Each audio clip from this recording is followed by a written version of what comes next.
times trying to haggle me down like crazy amounts, because like that's a thing that happens in that culture a lot. Yeah. And so I get a lot of messages being like, come on, bro, I'll give you $80 for this guitar. I'm like, I'm asking you for 800. I'm not going to give it to you for 80. And people trying to justify me dropping it off to them in Mississauga because gas is expensive. And they're like, well, I don't want to drive out there. I'm like, okay, well, then I don't want you to have my guitar, you fucking idiot. Yeah. Yeah, that's stinky. And 3, 2, 1. Was that the real one or the fake one? That was fake. Oh. That was fake? We still need a real one. It's not a good bit if it's only the fake one. Yeah, we need both. No, we like we've been live. We're still talking about Frank's newborn son's massive balls. No. Asmodee's nuts. I really got the name wrong, to be honest. I'm gonna apply for a change. Okay, you crazy campers, let's talk about what happened in your last session a half a month ago. Let's go, baby. We got here or what? What's that? Did you have a boat in here or what? A boat? Oh, that boat. Yeah, good call. Okay, so last session you left Mad Maggie's. She sent you on your way with 2 war machines, one of which had an exhaust that went "R" as you drove it, and had some shiny brass components to it. Not about that. Yeah. You made your way across a kind of vine-like iron bridge as Lulu kind of pointed you the direction of this hill, which, as you realize, there are tons of members of the Hell Riders, each hanging pierced by these iron trees all the way up to the top of the hill where Jander Sunstar was hanging 50 feet on this massive tree that overhangs the river Styx. After a little bit of debate about what to do with him, he confessed that he tried to offer himself to Lathander, who did not accept him, and he was sent to hell, where he was hung up on this tree. And Gantash felt the need to rescue him. So he took a bit of piercing damage, he fell down the tree a little bit, got impaled by one of the iron spikes, but continued on, made it up the 50 feet, out on a branch, and as soon as he got Jander off of that branch that was impaling him, he swung down. Gantash caught him, but then he turned to dust, but not before stating, Haruman is coming. And at which point, up in the sky, about 100 feet above where Gantash was in the tree, so about 150 feet off the ground from your perspectives, a giant flaming portal opened through which a massive flame-covered steed with a fully decked out in black iron armor and a giant lance, flaming lance, came through and is now kind of looking down on you. Also, one thing that happened prior, only noticed by Yoll, was approximately about 400 feet away, hovering in the sky near the clouds, just kind of weaving in about an S pattern, was a giant wasp. And using one of his features, Yoll was able to spot that as though it were basically tens of feet away as opposed to hundreds. And so that still continues weaving its way forward. And Gantash, you have pissed off Haruman. Is there anything that anyone wants to ask or know before I go to this next little shindig here? We saw something in Elturel that vaguely matched that description. Yes. Is this the same shit? Very good memory. It is very similar. The only difference is that the creature that was riding that we're going to call it a nightmare because that's what we're going to call it. The thing that was riding the nightmare looked quite a bit different. This one looks like the armor that it's wearing is significantly more, I guess, prestigious, but in like a devilish form. So there's iron spikes that are, symmetrical on either side, just coming out of the armor in different places.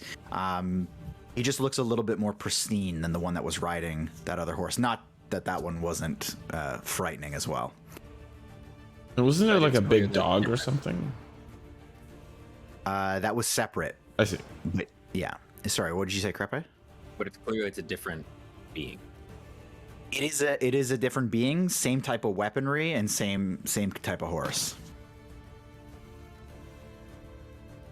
That's all. That's it. Anybody else got any questions or anything? He has a question he wants someone to ask. Me? Yeah, No. 100% you do. No, I don't. We haven't played in a while. I actually want to know if anyone wants like a recap on anything. He has a tell? He has a tell? No, because last session we ended on like a pretty. He's not been on admin. We ended on a really hot moment, and so taking 2 weeks off and then jumping right back into that hot moment, I want you guys to be able to like recollect yourselves before we dive in, because it is a pretty steep dive. So if nobody has any other questions, anybody? No. I don't think so. Okay. Well, we're gonna dive right in. This steed and its rider, immediately you hear the steed kind of neigh in this just horrific, almost like you can hear like various like souls screaming within its kind of noise that it's making, this animalistic noise.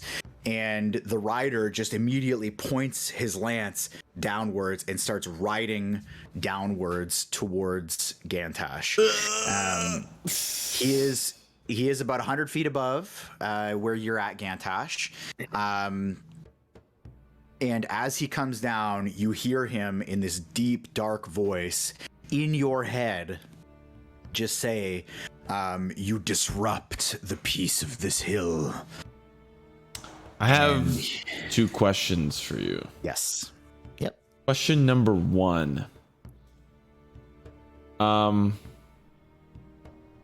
what we know about this particular individual, Haruman, and the style of person that he is, right? Like, he is a former Hell Rider that has been... So, would this individual's home plane of existence be in one of the 9 hells, or would its home plane be the mortal plane?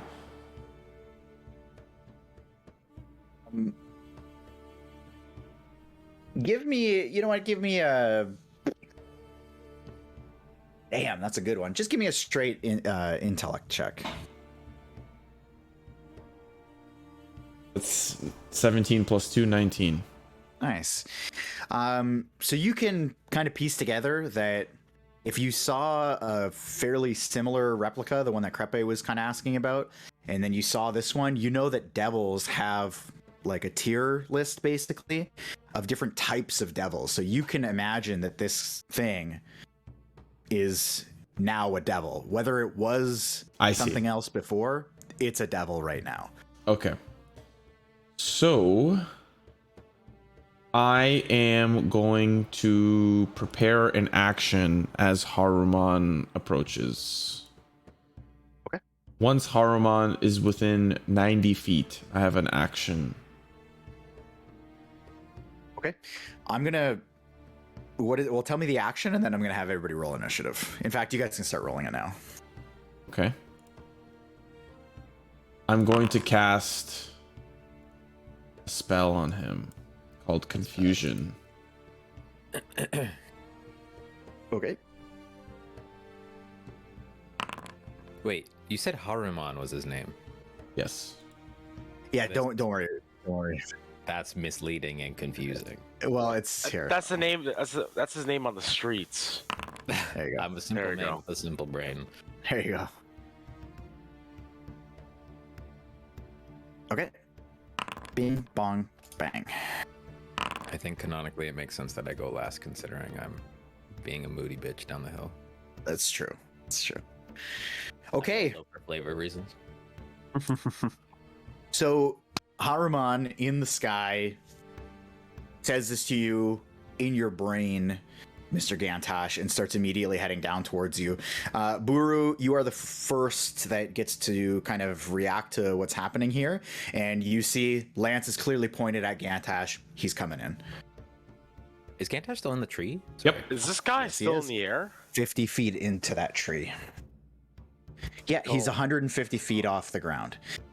Oh, sweet Lord. And from Jesus. Yoll, from your perspective, because there is a slant, there's going to be a couple feet added to that. So you're slightly lower than the peak of the hill. Hmm. Okay. So, Buru, it's all you, baby.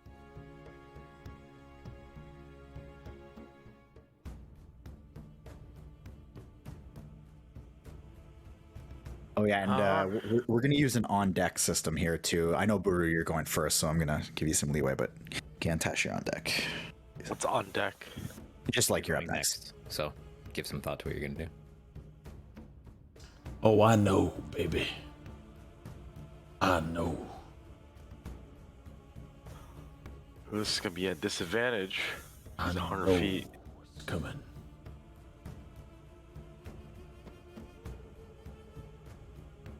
Okay.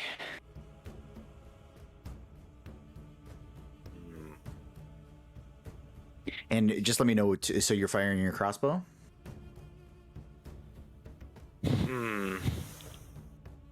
Yeah, Okay. And what are you firing it at? it's a good question. So he has. Let me look at the initiative. Sorry. So he does have his nightmare. Oof. Nah, let's be smart. I'm gonna fire it at him. Okay. With a silvered crossbow bolt. Okay.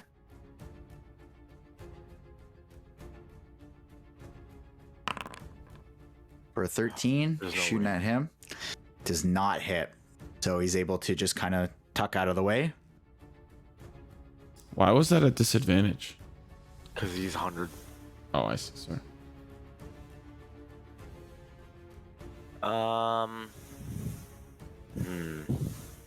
You can do it again. Oh, wait. I can't. Yeah, you can't because Just to of the- reload the bolt, no? Yeah.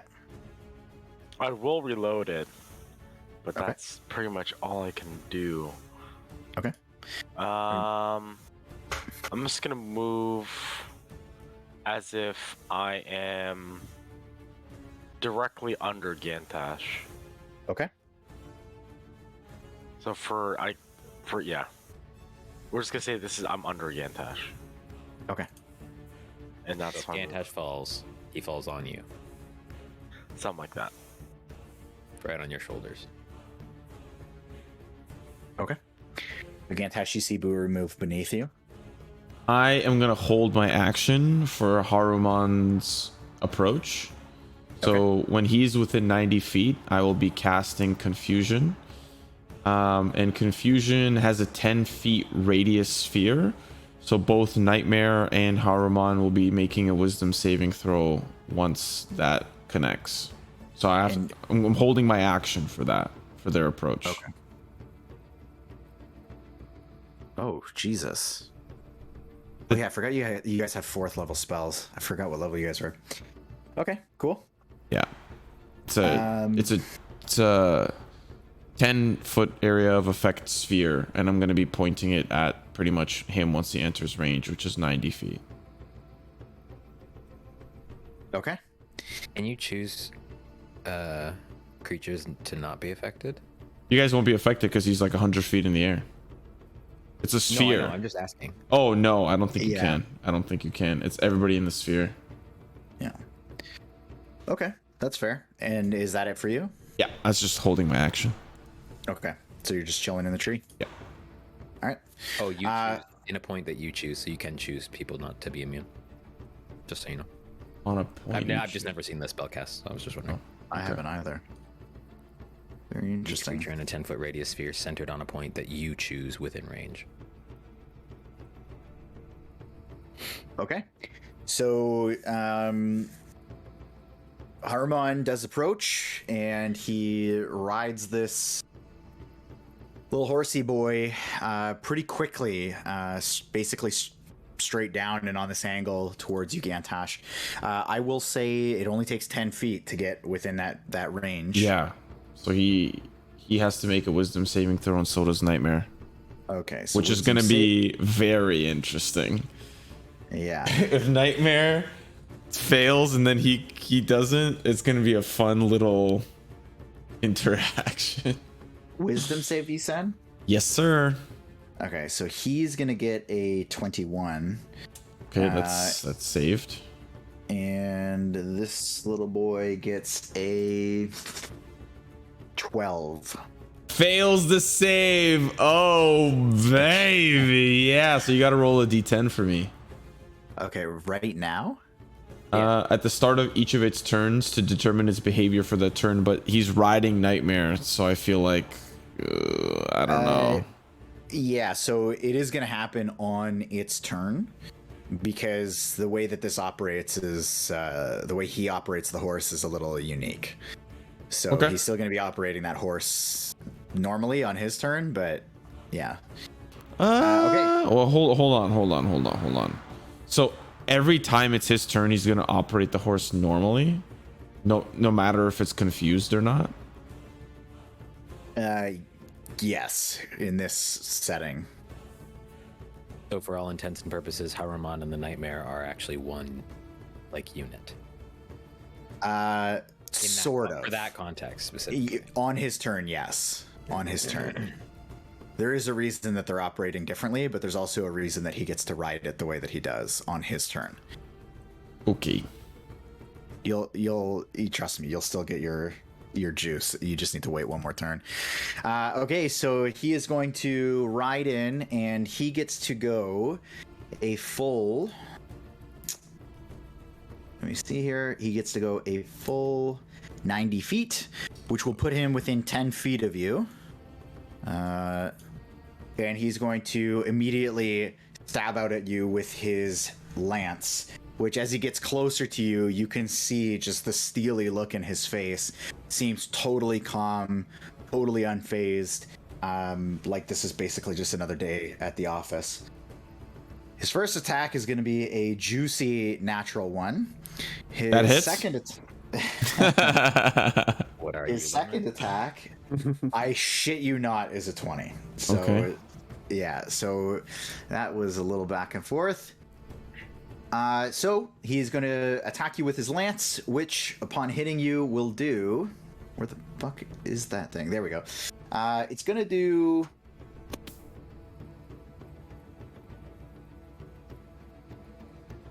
Okay. Oh no, that's the wrong dice. Sorry.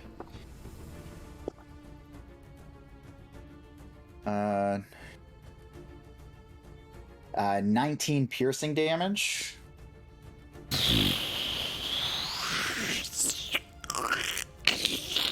And 13 fire damage.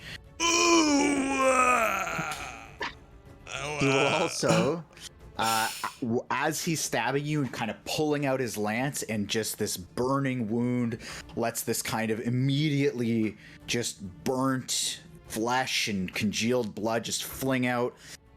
He will point to one of the trees, this tree over here, next to Yoll, and he will say, "Rise and earn your place, coward." And you will see that the branch on the tree kind of extends out and starts tilting downwards to drop this corpse off of the tree.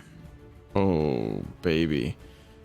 I do want to add that as he comes in and lances, Buru gets like a little shower of blood that just literally just just like splat. It just rains like a huge amount of liquid down from above.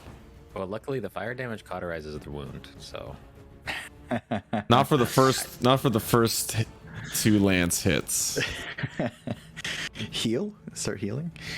Okay, and that is going to end his turn. So this tree down here next to Yoll, to the bottom right of him, is again, it's just kind of reaching out, and one of the corpses is starting to roll forward off of it. Next is going to be Lulu, who is actually going to take this time to just scream out, no, no, no, no, no, no, no, no, no, and fly over to Yoll. Next is going to be the Nightmare, which now we're going to do however this thing works. 1d10. So a d10. Yep. A 4. The creature doesn't move or take any actions. Okay. So it chills in place. It like tries to get its feet up and moving forward, and it just freezes in place. It just seems kind of locked there. You can make another wisdom saving throw now. After his turn? Yep. at the end of each of its turns, an affected target makes a wisdom save. If it's Okay, you know what? I'm gonna do these saves. Ooh, public saves. Yeah. 11. It fails. So still confused. Yep. Okay, fair enough. So the Nightmare does not get to get his hooves on you, buddy. Silas, you're up, and Yoll on deck. Oh yeah, bud. Oh yeah.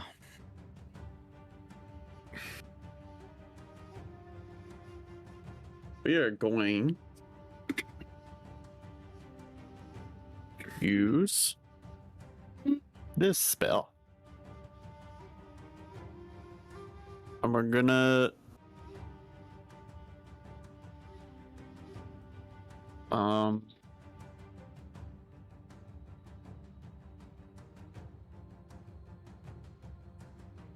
actually strike that from the record. We're not gonna use that spell. Strike it from the record.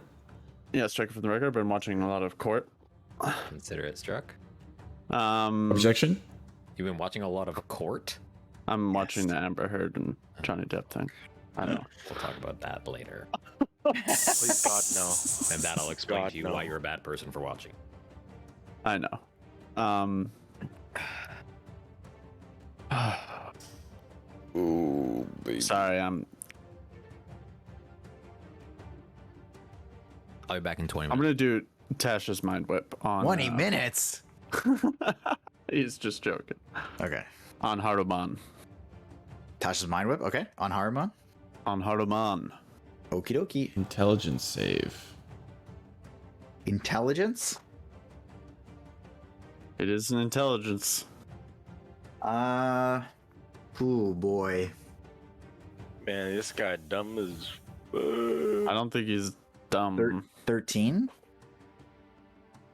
My spell DC is 16, so Oh Jesus. Okay. Yeah. So he fails. Ooth, pathetic. Okay. So what happens here? on the failed save, the target takes 3d6 psychic damage, and it can't take a reaction until the end of its next turn. Moreover, on its next turn, it must choose whether it gets a move, an action, or a bonus action. It only gets one of 3. Okay. Ooh, yeah. Yeah, this spell's kind of hot. That is hot as fuck. A little bit. Okay. Okay. So roll the damage. I pressed the damage button, now it's just grayed out, so I'm just gonna do it physically. 13. There's a 6. Okay. There's a 6 and a 5. That's pretty good damage. Yeah, that is good. Okay, so you see him kind of like reel, and his like head just jolts to the side. And he just looks down at you, Silas, kind of removing his focus from both the tree and from Gantash. He didn't like that. Yoll, you're up. Okay, so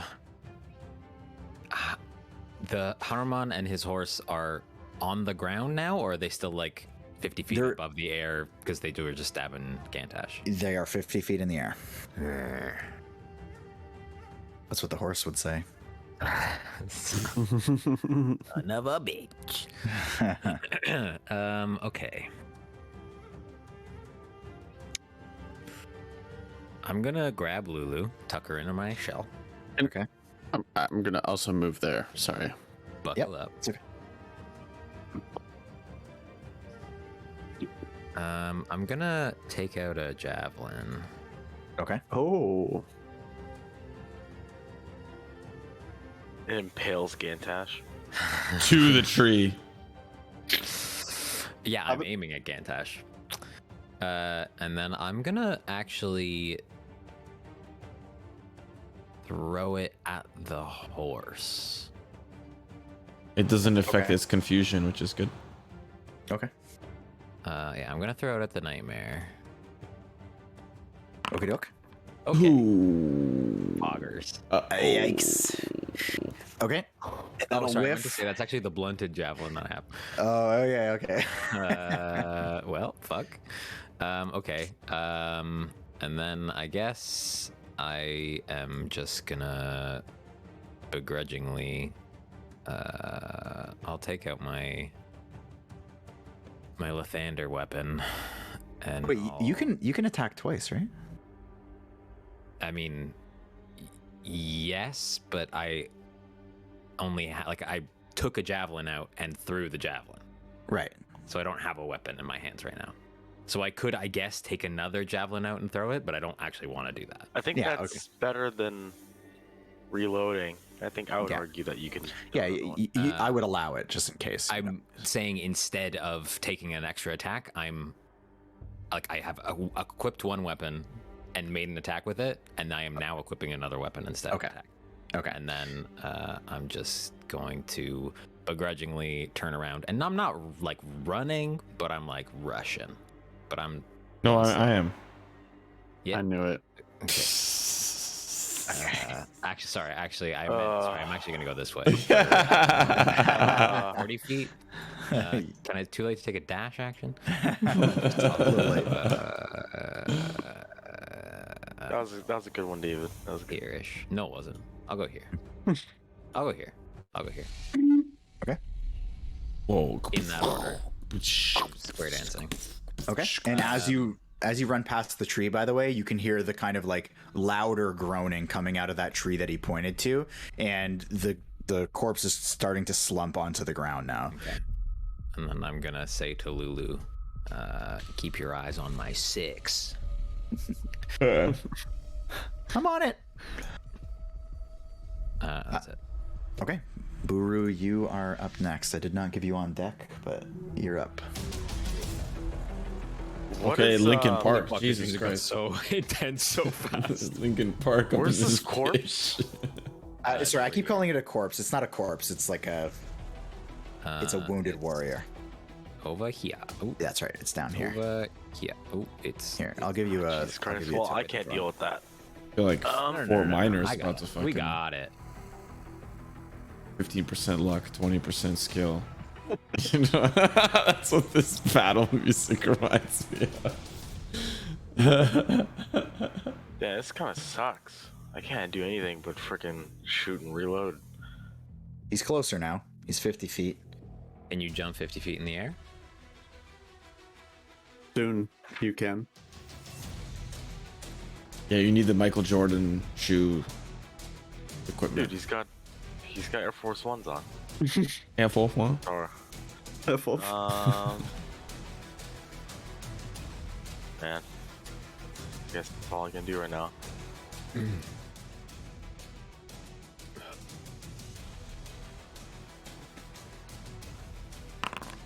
Oh, my god. Ooh. It finally Bro, it's happened. only 1s and 20s today. What the hell? Oh my god. I'm gonna rip this guy a new one. Okay. Okay. When you roll 20 on your attack roll with this magic weapon, your critical hit deals an extra 2d6 damage to the weapon's type. Shit. Why'd I give you that? Okay, so here's the critical roll. Oh, holy Plus- shit. Whoa. He gets the extra 2d6. Yeah, 29 Ooh. damage. Oh, 28. No, it rolled it. It already rolled it. Oh, No. it did. Yeah, it it rolled did. it because it's written into the rules. Oh, did it? Oh, sorry. Yeah, It 21 rolled damage. it. 21. God Oh, yeah. damn. Sorry. That's why it's sorry. 2d8 and Yeah, I see that. My bad. Ooh, a 6 and a 5 and a 4. 1, 2, 3. I'm coming for the dough. And a 3. Damn, yo, 21 damage. So you pierce straight through this thing's shoulder, and it disregards the armor he's wearing, just dents it straight in, and you hear him kind of for the first time out loud just, and he just lets out this flame from his helmet and just billows out. It just kind of connects with the horse, and now he's basically just this ball of flame and armor now. Okay, we phased the boss with one single attack. Okay. That was insane. Nice hit. Anything else for you? There's 2. While that happened, I didn't even know if it was a critical hit or not. Buru's just gonna keep smiling and reload the bolt into the vicious light crossbow. And go for it again. Your face when it crits twice. Oh. Does that hit? Okay, so you load up your first one, boom, just huge billow of flame comes out. The second one, and just tink, chinks off the other side of the chest. 19 and to hit? launches ear bolt into the river Styx. Uh-oh. That's bad. Hey, what happened to my javelin, by the way? It is gone. Okay. Way past the Off the horse. cliff. You're assuming it landed in the river, but it could be on the other side. I won't go looking for it. That's what you're telling me. I want to ask my shield if this guy looks familiar. While I was reloading, I'm like, hey, you know this guy? And he will say, I know his breed, but not this one in particular. He seems different. Got it. Alright, I'm at my turn. Gantash. I have a question for you. Okay. So the command spell has 2 interesting components, or 2 possible actions that I can make somebody do, and I wanted to run them by you to see what would happen, because they're both airborne, right? So the first is drop. The target drops whatever it is holding and then ends its turn. For Nightmare, would it drop Haruman? I would argue he's not clippity clop holding them, you know? But He's not like Nightmare is technically holding Haruman. So if I command Nightmare to I literally just drop, said he wasn't. Okay. The other thing is, what happens if a flying creature is knocked prone? He would. Yeah, he's knocked to the ground. All the way down. Unless he has the reaction, like enough time to recover This guy it. can't take a reaction because of Tasha's whip thing. Yeah. Not the horse, though. Yeah, the horse theoretically could, depending on what happens with that little confusion thing. The Wait, horse can't take reactions because it's confused. That's what I mean. Like, there's a lot going on here. hold on. One final thing. The spell has no effect if the target is undead. We're actually literally just playing the video game Doom. Yeah. The spell has no effect if the target is undead.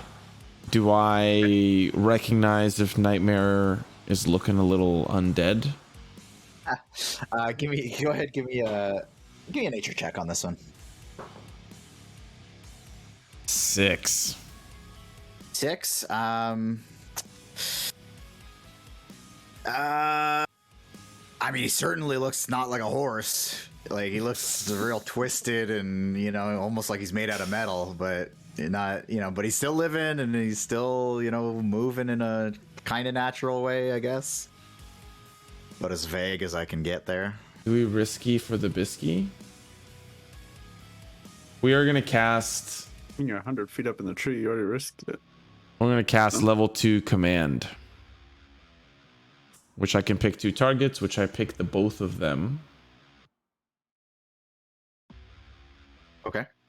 And They must succeed on a wisdom saving throw or follow the command on its next turn. Okay. So the command that I'll do is grovel. Which I don't know what's going to happen if then the horse succeeds, but Haruman doesn't. Does he just lay on top of his horse? Oh, so you're casting this at second level. Yeah, so I'm picking both of Okay. them. But what happens if Haruman fails and I tell him to prone? Is he just going to lie on his horse? Okay. You'll figure it. Figure it So out. do we see the wisdom saving throws now? Because it kind of decides what I'm going to do. Yeah, so you're casting that, right? Yeah, that's what I'm casting. That's my action. As your action? Yeah. Okay. So Haruman is what type of saving throw? It's a wisdom. Wisdom. Haruman's going to get an 18. It is. The horse is going to get a 5. Okay. I might even be better. So grovel is going to be what it does next turn. For its next turn. And based on Haruman succeeding, I'm going to spend 30 feet of movement to climb down 15 feet of tree movement. Okay. Go ahead and give me a acrobatics or athletics check to get down here. Ay caramba. 11. 11. Okay. So it's kind of familiar territory on this tree. You remember where some of the spikes were, and you're able to just very cautiously but confidently start making your way down. And I will say too that I'm just going to move you back a little bit to say that you've gone kind of across the branch 5 feet, and you're making your way down. I just want to mark because it's 50 feet of. I just want to make sure that Yep. Oh, I can't wait to That's see it for this you? horse. Yeah. Okay. So homeboy here, so he can only do it in action, right? Or a bonus action. Or movement. You have to decide whether to move action or bonus action, but you can only do one. Okay. So he is going to you can see like there's like clearly like this frustration as he's like shaking his head, as this just smoke and fire are billowing out of every kind of fold in his armor, and he just like you see him try to like reach out for Gantash and just can't quite make it. So he takes his lance and he just sweeps it and crosses a couple of trees up on the north side here, and he just goes raise, and you see the trees again start lurching forward to just dispel the corpses onto the ground, and these 3 top trees will drop more of these. I keep calling them corpses, but they are not corpses. Okay, I don't know All the why. babies. They don't have big nuts. They dropped the children. They're reanimated. But they were never DDD animated. It's time Yeah, to. They've been alive the whole time. It's torture. The one, and as he does that, the one that was on the southern side gets to his feet. The 3 on the top just kind of get spit off of these trees with just these groans. And the one that stands up, you can see he stands up in like a battle stance, like he clearly knows what he's doing. So that's it for Haruman, though, as he just can't seem to move anywhere. Lulu takes this time to talk to Yoll and just says,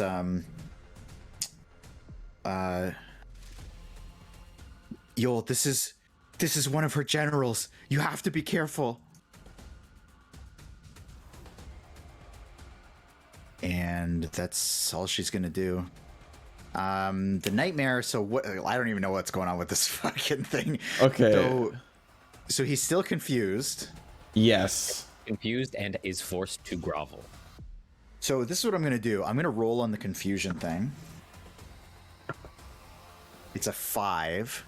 Doesn't move or take actions this turn. Okay, so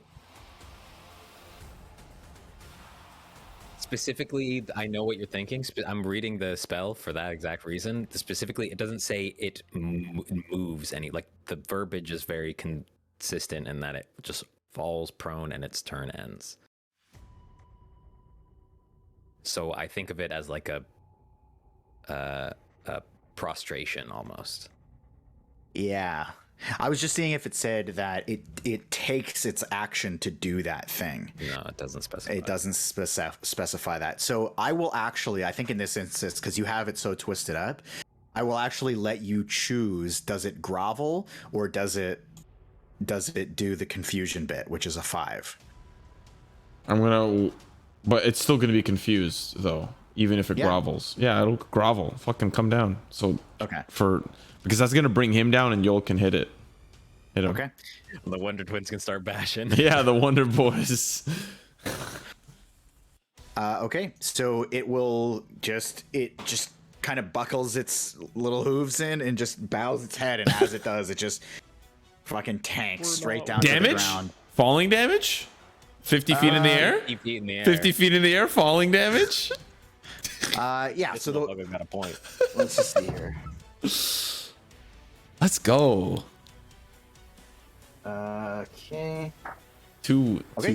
Okay. So it's gonna take 5 bludgeoning damage on the way down. Free. Free. The horse takes the 5 bludgeoning damage. Haruman, I had to make a check to see whether or not he was gonna take damage, and he does not. He actually just lands on the horse's basically body, standing on top of it as it lays on the ground. And yeah, so that's fucking what the horse does. And it can make a wisdom save? It makes the save, that's right. 10. Nope. I'm getting closer. Okay, so What? to passing that fucking confusion. Sorry, Silas. 11, That dude is like right beside you now. Okay. He's on the ground? Yep. Yep. Haruman is standing basically on the horse's torso.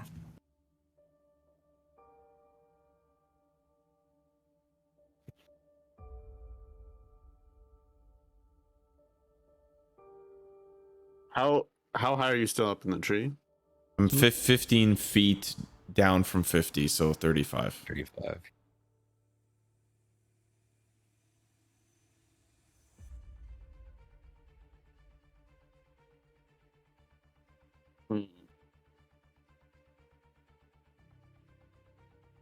I'm gonna do it. Okay. I'm gonna reach into my pocket and pull out the vial of blood. Perfect music. And I'm going to cast that spell. Oh. Jesus. Hey, what are you summoning? And with the vial of blood, Whoa! Holy. and with the vial of blood, I can create a circle, like kind of a ritual circle. It doesn't say how big it can be, so I don't know, Phrank, You're what going to do be you think? limited. You can't like go around the whole hill or anything like that. But Can I encompass me, Yoll, Buru? not in like one Just turn. the range is 60. It's part of the spell. As part of casting the spell, you can form a circle on the ground with the blood using material. The circle is large enough to encompass your space. So I guess it's 5 feet, right? Yeah, then? it's 5 feet. Yeah, Okay. there you go. Okay. Just gonna be right where I'm standing, and I'm gonna cast it out here. Okay. Oh, that was the wrong one. So sorry. Yeah, 30. We'll do 40 feet. Do 40 feet. Okay. Run interference on these fucking babies. And I am summoning the The name. Babu. Babu. Babushka. Babu. Okay. I need to go to. I have it for you. Wait, You want it? is it the Barlgura? No. No, it's a babu. Babu. How do you spell it? It's this. Wait, where did you put that? In This. Oh, okay. I'm so confused. I don't understand what's going on right now. I'm so He's summoning a demon, basically. I mean, no, that much I picked up on based on the fact that the spell is called Summon Greater Demon. I did get that far. Okay. And so this is a new spell for me. So does it do something right away? It Has its own initiative. term, it rolls initiative, and it takes Okay. its own turns. Okay, I'm going to. Your turns thereafter, you can issue a verbal command to it, requiring no action on your part, telling it. Yeah, so when I summon it, I can tell it what to do. And I so the think first thing If you don't, I think it takes its own turns. I'm gonna say something to it. Okay. So you're going to Um, command it right now? Yeah, I'm gonna command it to tell me its name. Okay, and it has to do that? It has to. Okay. Jesus Christ, I actually have this. Wait, is that what this fucking weird pink elf is? That's a babao? I didn't have the actual token for it, but that's pretty close. But Do you that's- think I'm you can saying show them an something image like of it? Can you show them an image of it? Yeah, I can do that. I can- I'm gonna do that as we go, but it basically it just turned it kind of forcefully turns its head to you as it just kind of gutters itself up from the ground, just kind of spills itself forward from the ground. And by the way, just for everybody else watching this, you see Silas kind of throw this blood on the ground that instantly forms this demonic circle around him on the ground, and he points, and the words he's speaking are just this awful sounding guttural noise that you've never heard him speak before. And this demon rises from 30-40 feet away, and it just twists its head kind of gnarled over, and it just says Ergoth. So it tells you its name. There you go. Interesting question. If you speak Abyssal, can you understand what he said to summon the demon? You actually do not. Right. Just wanted to check. Yeah. Okay. And I will give you guys an image of what the thing looks like because I don't have the right token. So Use the bathroom. there you go. Okay. So it doesn't do anything, right, Lemon? Not right away? No. I get the first command, which is the first action that it can take. So, yep. And at the end of each demon's turn, it makes a charisma saving throw. The demon has disadvantages on saving throws if you say its true name. So I guess I'll say its true name, which it spoke to me. Okay, Yoll, you are up, buddy. I'm fucking confused as hell. Yeah.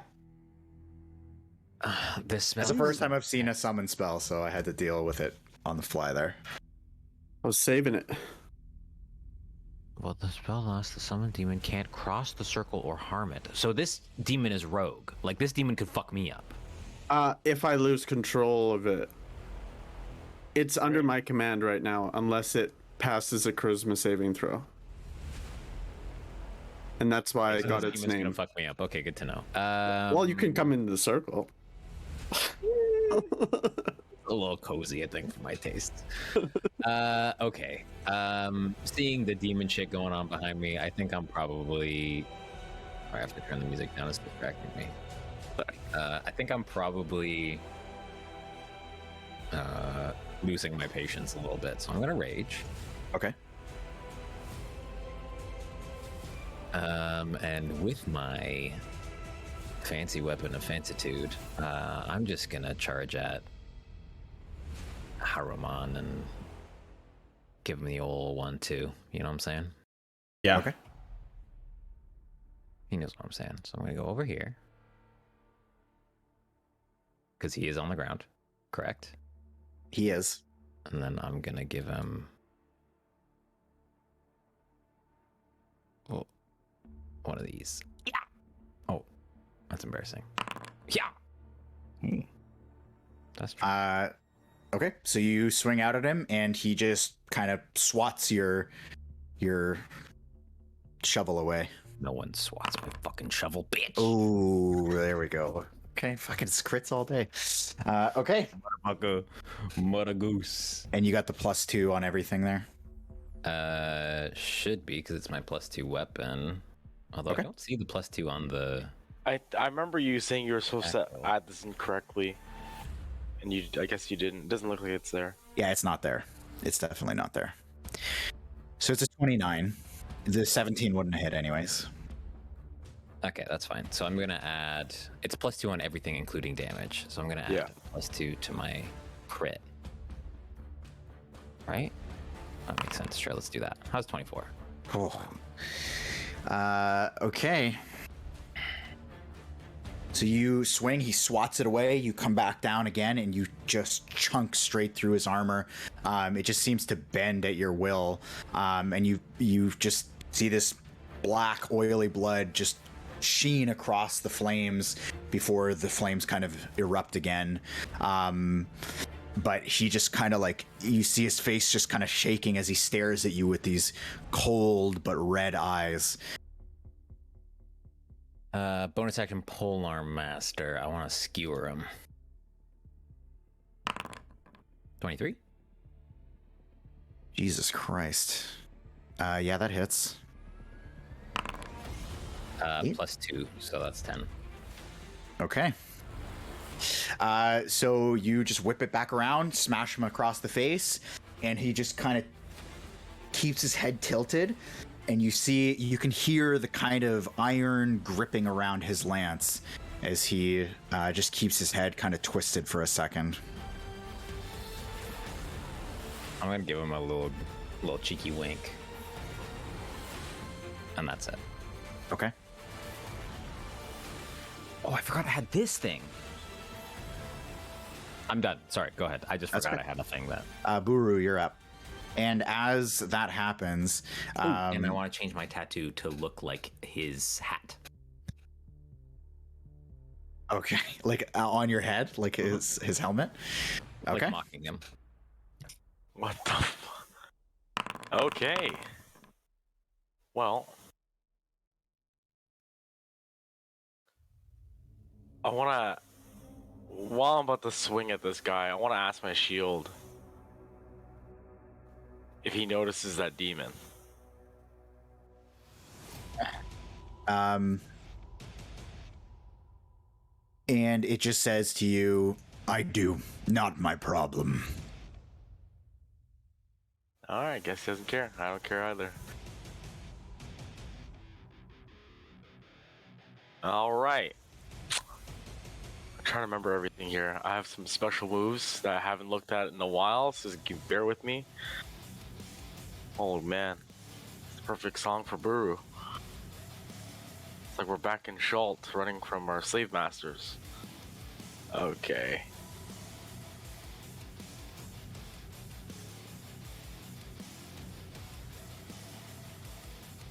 We're literally playing Doom.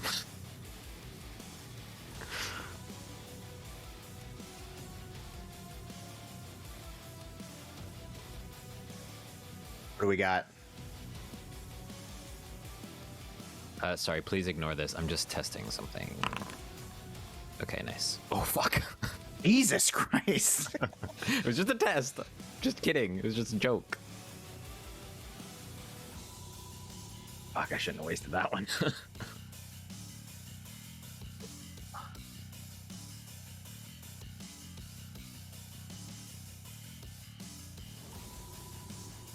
Jesus Christ. And this guy fucking hard. Yoll and Silas still have reactions, right? I might not. Sorry, I never remember how Polearm Master works and what part of my turn it uses. I might not have a reaction. You do. It's not that. It's not okay. I do have a reaction. It's my Sentinel that uses a reaction. Yes. Alright. first things first, we're gonna roll to attack. You have advantage because I'm raging. Oh, well. You can roll again. Oh man, Jesus Christ. Okay, go ahead. Holy fucking shit. Okay. Okay, so you smash him with your flail, and you get a good dent in his kind of breastplate. Okay, next I'm gonna do. Whew. Is a flail really bludgeoning damage? Yeah. Seems spiky. Old piercy wearsy, you know? The creature There's a lot of weight uses behind it. reaction move up. Like if you put a nail in a club, you're still bludgeoning them. You're just bludgeoning them with a nail. Oh, I think.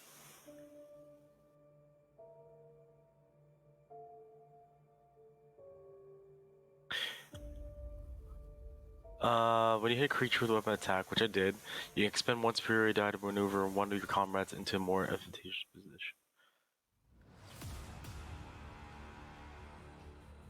I guess no, we're just gonna attack.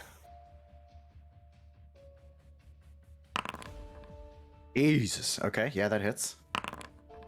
Another 9. Okay. So again, you smash him on the other side, and you kind of like start compacting, like he's almost like he's in a corset. Compacting his armor. Do we action search here? Do we really want to fuck this guy up before he does anything crazy? I think we do. I'm sorry, Frank. This guy seems a little scary. Okay.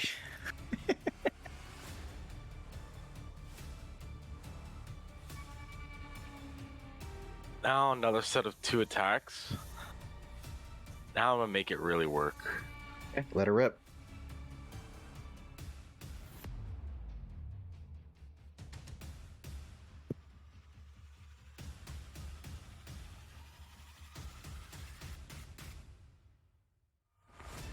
Even though I have advantage already, I'm only fainting to get the extra D8. Okay.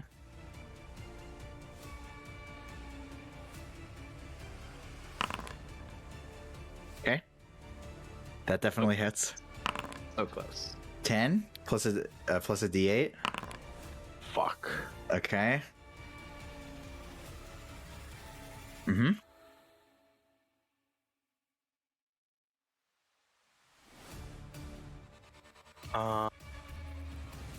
Alright, we're just gonna attack again with advantage, I guess. Okay. Ah. All Okay. short. So you're just smashing him, boom, boom, and he can't seem to get a block in. And the last one just kind of clangs off the top of his head, but you can tell it's not a solid hit. And he does not look happy. He looks very, very dented, Wow, he bloody. just took like 60 damage from the Wonder Twins. So. Yeah, from the fucking Bash Bros. I'm gonna have my turn. Okay. Okay, next up, Gantash. Or, sorry, not Gantash. I apologize. So next is going to be this guard here, who will... Lou is on me, by the way. Yes, sorry, that's my bad. Who will start making his way in. Now, this is... they're called guards, but you know that these are previous Hell Riders. And this one, kind of as it just starts jolting forward, it looks like, despite being totally ripped apart by this tree, it looks very satisfied to be back in battle, though as it runs towards you, you can hear it kind of whispering, I'm sorry I have to do this, and it runs forwards. And it's going to immediately jump up to attack Yoll, and it has this kind of sword-looking, mashed up, basically iron branch that came off of the tree with him, and he swings it out at you for a nat 1, and he will swing again for a 12 to hit. That will also miss. Okay, so he just clangs off your back both times with this thing, and both times he just goes, I'm sorry. But they will miss. Gantash, you're up. I am I'm gonna dash and just climb my way all the way down. That should be enough. Oh, actually, that won't be. That won't be. That'll be 30 feet of movement if I dash. Like 30 feet of climbing movement. I'll say by the time you get to the bottom 5 feet, you can just kind of drop off the tree and get the extra 5 feet. Okay. Yeah, but you will have to make the either athletics or acrobatics check as you go down. 16. 16. Okay. So you make your way down. You feel like you might slip at one point, but again, like just the adrenaline of battle and seeing, you know, how much you've been bleeding out, you kind of slide your way down the tree and you make it down, no problem. Yeah, and that's it. Okay. For me. Just got to get back down. Okay.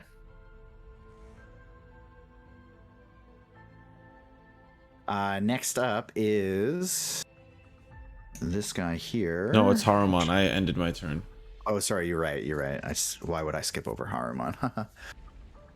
Okay. Is he like fucking confused? Is he missing his mom right now? He's not. He's not. He's not. Okay.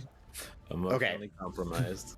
So at this point, he just lets out this just terrifying, just flames start billowing out, and everyone can feel the heat as he basically just becomes this, essentially just this ball of fire, and you can hear the popping of metal and iron just clanging coming out of him, and he will cast two things. He's going to cast Terrifying Command to start with. And so everybody that's within 60 feet of him, that is everybody, including Lulu, is going to make a... Even me?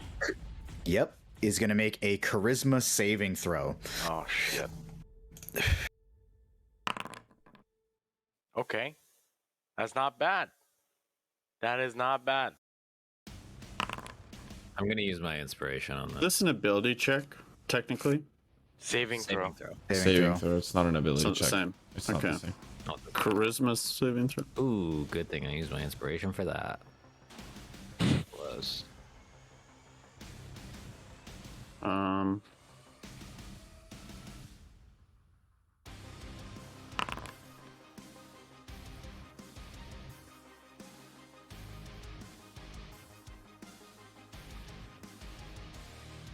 That's for you, buddy. What? Oh.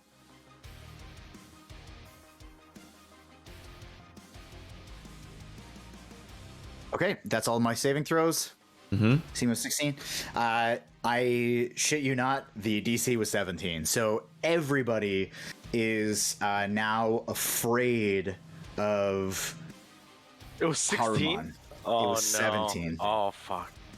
Damn.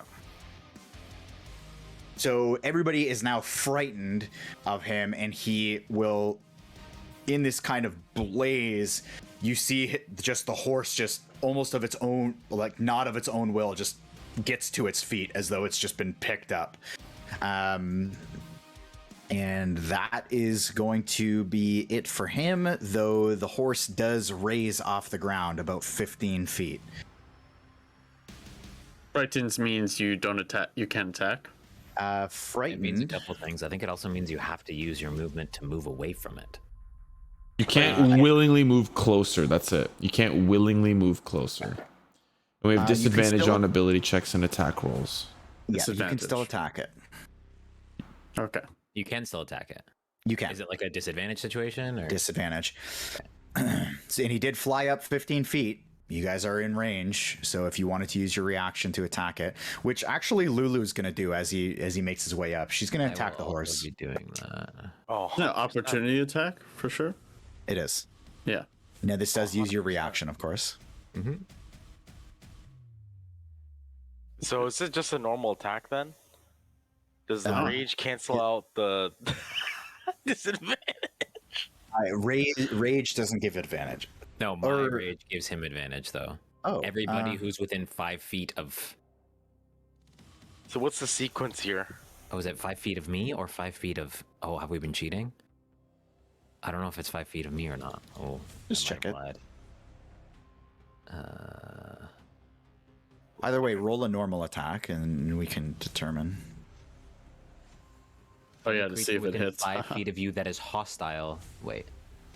While you're raging, your friends have advantage on melee attack rolls against any creature within 5 feet of you There you that go. is hostile to you. Perfect. So we have not been cheating. Okay. Yeah. Okay. So True should have a regular attack. I have a disadvantage attack. Wow, that is fucking juicy. 17. Do I? Baby, What do here I it have? comes. Disadvantage? Here comes Frankie. Okay. Okay, Buru, you hit on the way up. Now, keep in mind, you could be attacking the horse too, but I'm just going to assume, unless you tell me that you're attacking No, I'm smacking Haruman. this bozo this whole Okay. time. Okay. 7? No, I can't do great weapon fighting. Damn it. Okay. Okay, so you swing into this basically now just ball of flame, and you get that big satisfying hit again, and that same kind of popping and twisting metal sound that you heard, you hear it again as you hit him through the flame. But he rises 15 feet off the ground, and that is going to be it for him. Next is going to be this guy over here, who is going to start making his way across. Now, Silas, you only have control of its action on its turn, correct? On my turn, I get to tell it what to do. Okay. Now that it is, he's still kind of acting of his own accord, he is going to swing out at this reanimated Hell Rider, and he is going to... Frank, I sent you a message too. I feel like there's some conflicting things. I'm seeing places where it can cast spells and where the one that you sent me said You're gonna use the one that doesn't, because the one that it Okay. does is a CR6. Okay. Yeah. So anyways, this thing slashes out with its claws and kind of like frantically flailing at it, and he just rips right through the center of it, and it just drops to the ground, just totally shredded. And it dies as it tries to make its way into the battle. Lulu is not frightened and will actually make her way up and try to attack the horse again with her horns. And she will actually hit. Let's go. So she pierces into the horse just right on the leg, and then just satisfyingly pulls her tusks out and just kind of floats back down to you, Yoll, and gets a nice juicy 4 damage on that horsey.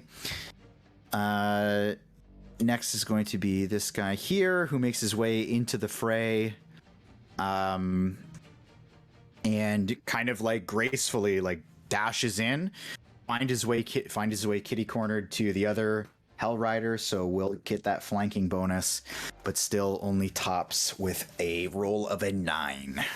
Who's he attacking? You, Yoll. Oh, yeah, that does not. Yeah. So even in your fear, you're able to deflect the attack. Next is going to be the Nightmare, who will temporarily come down to get its hooves on top of Silas's head. It's still confused, no? Oh, it is confused. Thank you for the reminder. I appreciate that. What's an 8 do? The creature uses its action to make a melee attack against a randomly determined creature within its reach. If there's no creature within its reach, the creature does nothing this turn. That's So you gotta roll like a 1d something, depending on it how might many be a people... 1d1 because I think the only creature within Oh, its it's in range his is confused. air! Yo! Yeah. 15 feet. Why? Okay. So I was gonna attack him with him on its back. wait, but he can still move? No, that's his No, action. It's just attack. His I think- action is to attack.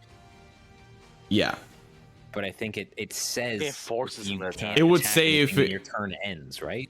Yeah. There's Okay. no creature within reach. The creature does nothing this turn, so I think the implication is It attacks the and only it's thing done. You do is that you attack a random enemy, and that's the Okay. only thing you do.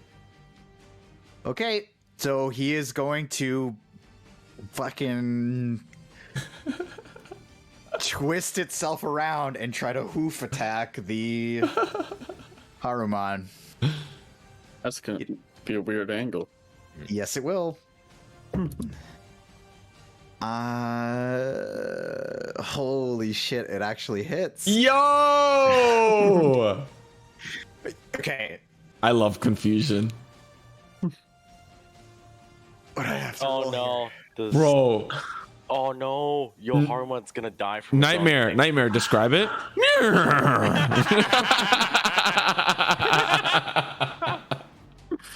Hey, just Gantash roll 2d6 for, or sorry, 2d8 for me. Oh, don't fuck it up, eh? 16. 6, 4, 10 damage. Oh, 6 and a I think 4. That's it, right? Oh yeah, it is. Yeah.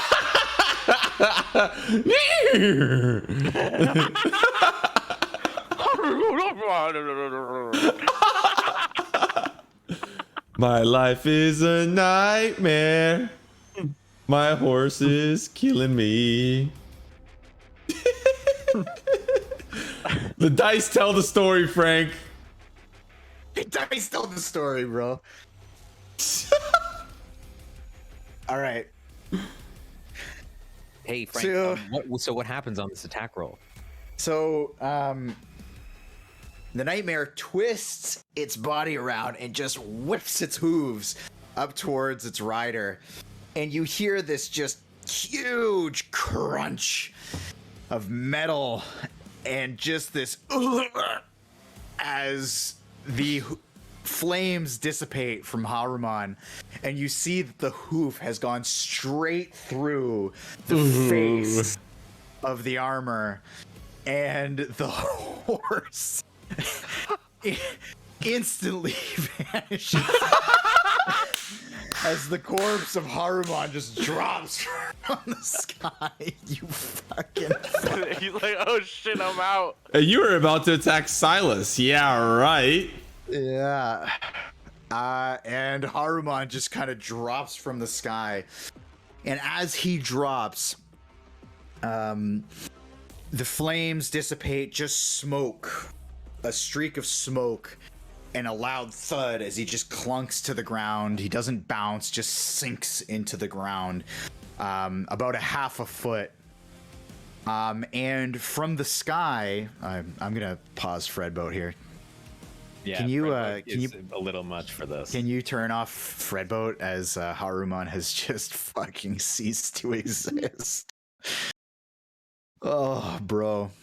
I just want to share one thing with you guys. That was a pretty easy fight. I just want to share one little tasty thing. So the other thing that he was casting was an ability called Healing that heals him for 100 hit points, by the way. So glad he He didn't was get to... about to heat. How much health does he have? well over 100. A bunch. Oh my god.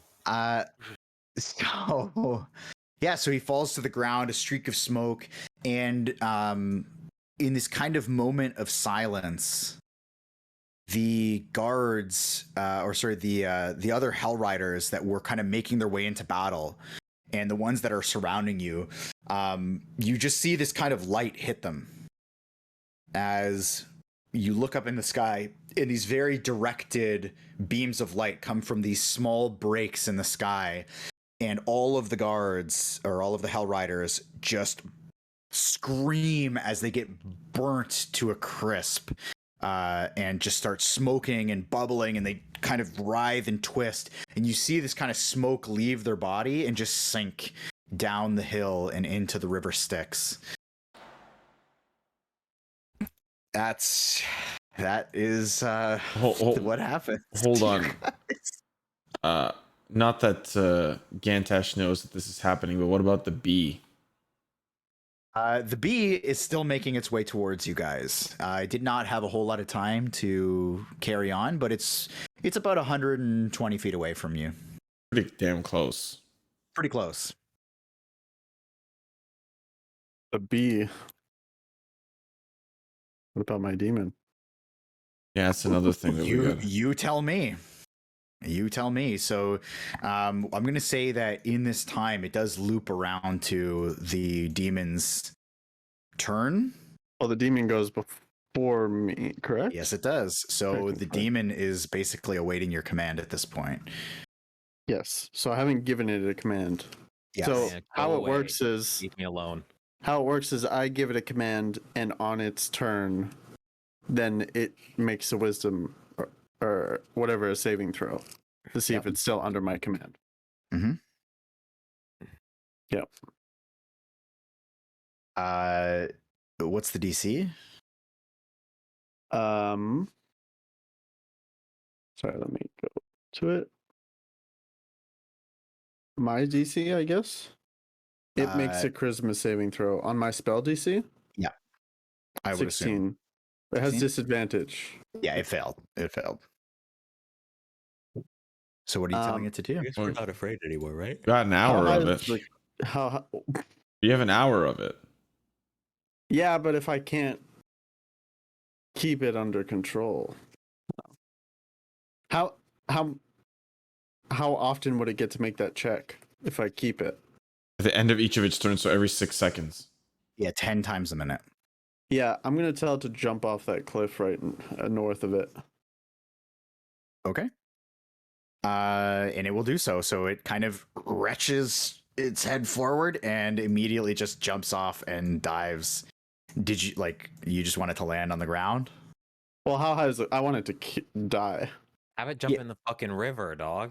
Well, how high is the cliff? It's Oh no, this is bad. it's you from your perspective, you can tell it's well over 100 feet above the ground. You think it's gonna die? We're gonna have a problem. I agree with Krepe. Jump in the river. I'll tell him to jump in the river. The cliff overlooks the river. I was the thinking that overhang too, river. but I just And didn't the know. river is like the demon's bane. It's like demon essence. I didn't know how far he could make it without making another save. Okay, I'd I like guess to they made it. watch this thing. I would actively not like to watch this thing. You do need to make another save here. Okay. It can't even dash. You have to get- make the save. Yeah, I know. Okay. Buru, you want to be that close? Yeah, that's totally fine. It got a 12, so that does not pass. So it continues on and it dives into the river Styx, whereupon you just see it kind of go underneath the silvery dark water. And that's it. Yeah.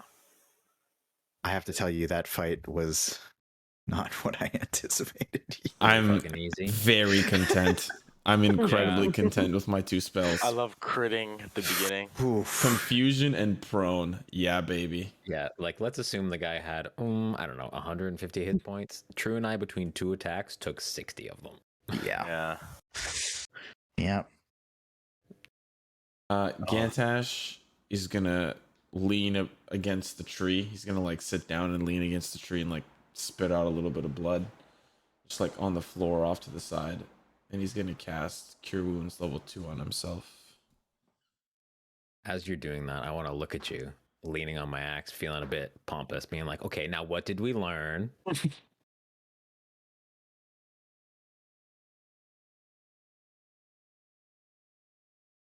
We learned that devils can be confused. At least that's what I learned, Yoll. Oh boy. We're gonna die down here. I almost did. But you can't kill me that easily. I think the issue is that they can. They just didn't.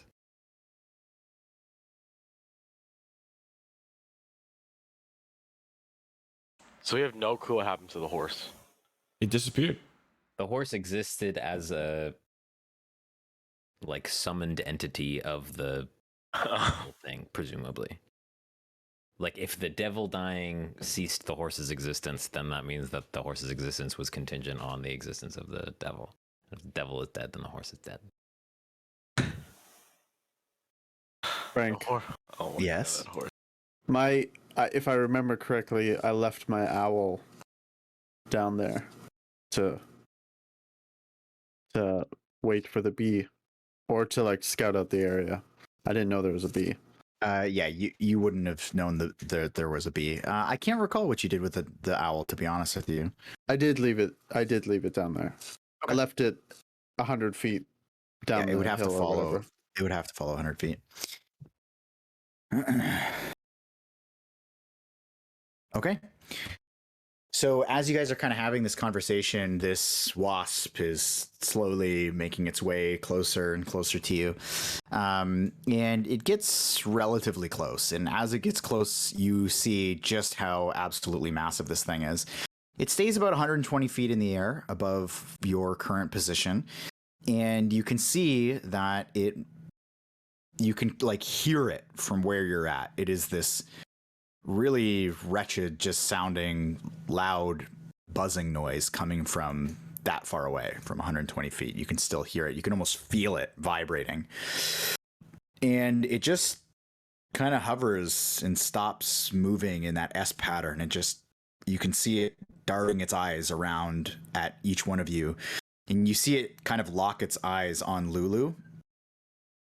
And it does that like kind of like fly thing where it just like rubs its hands together. And it just starts slowly turning around and flying back. Do you know each other?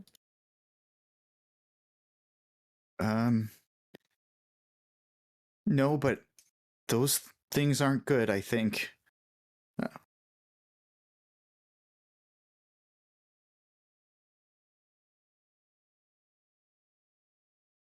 Should we be worried?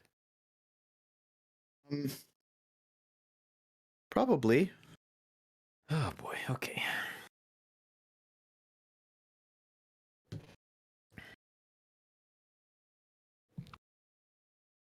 And Lulu just kind of like looks down at Haruman. Just kind of looks back. He was really close to Zariel.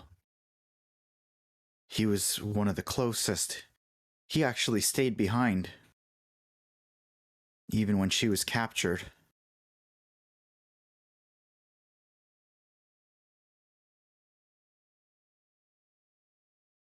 Probably a lot of information in that brain.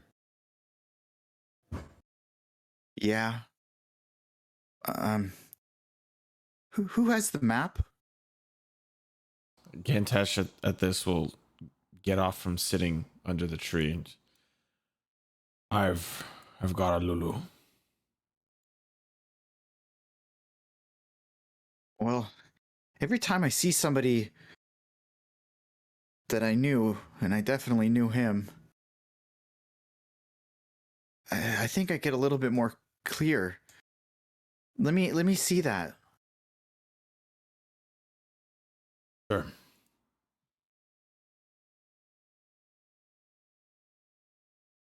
And I'll just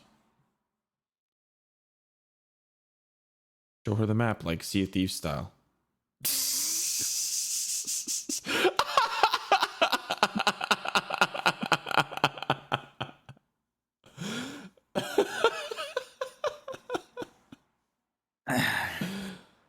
And she starts kind of pointing things out to you guys, like kind of haphazardly. She's got like a big pad for a hand, so she's a little bit clumsy about her kind of pointing around. And she says, well, I'm gonna try to piece this together. If there's anything that you want me to try to remember, just point it out. But I think I know what this thing is. And she points to the big tower on the left-hand side, this like big glowing thing. And she says, they had something captured there. It was something that's not from here. It wasn't a fiend. It was something really good. But they were like torturing it to make it kill demons. Yeah, they kept it over there in like a big tower. And this over here, this big volcano is just to the right of you guys. She points. That was where a big pit fiend was. I remember Zariel having a real problem with him for a long time.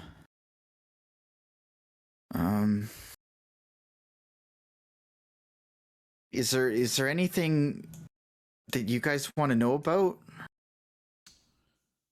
Well, we are looking for someone. They didn't happen to be on any of these trees.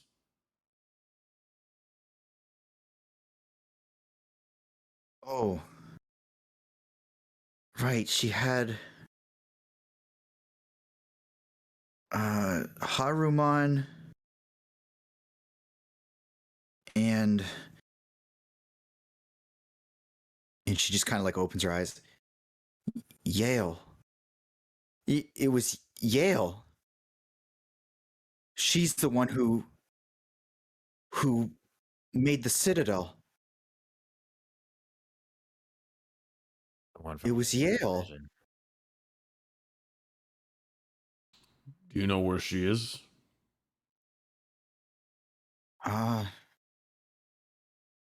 No, but I know it was her.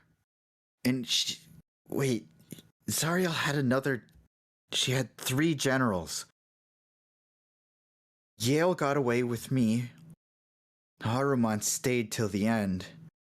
But there was another one who died. What was his name? I can't remember his name, but he died down here in the fight. He couldn't make it out one way or the other. So he could be a devil now. Maybe.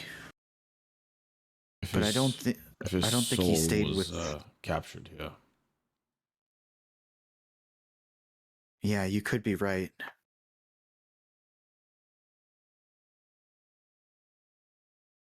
I'm sorry, I can't do more.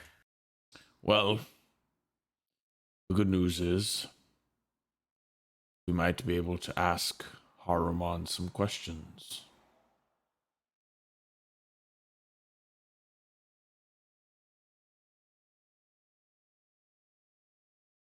He might have more answers. Cryptic. And I'll lean down Kiss him side good old H and give him an old speebity D. Beebity bee. man.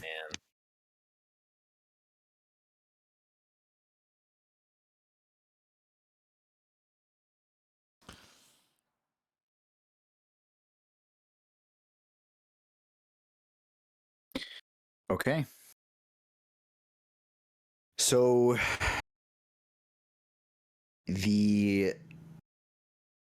when you touch Haruman laying there, the smoke stops kind of billowing out of him. And the iron armor starts to just melt off of his face and off of his body. His body is still kind of stuck, wedged into the ground, like his leg, part of his hip, all the way up to his torso. But it reveals essentially a totally naked, tan skin, bald-headed man.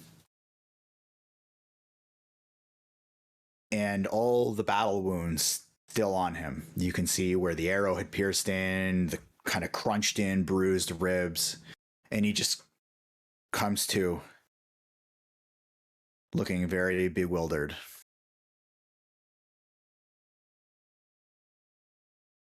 Okay, let's think about this. Turn back to the rest of the group and I'll say, if there's anything you can think of as we ask these questions, we have 5 of them. So we must choose wisely. I turn back to Haruman and I say, greetings, Haruman. My friends and I have a few questions for you. And he just kind of eyelids flickering, just looks up. Follower of Torm. As much as I can help.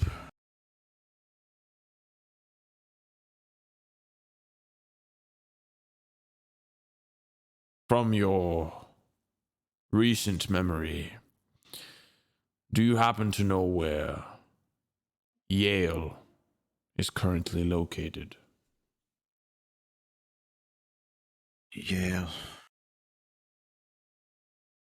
Yoll went far away to a different plane. Up high.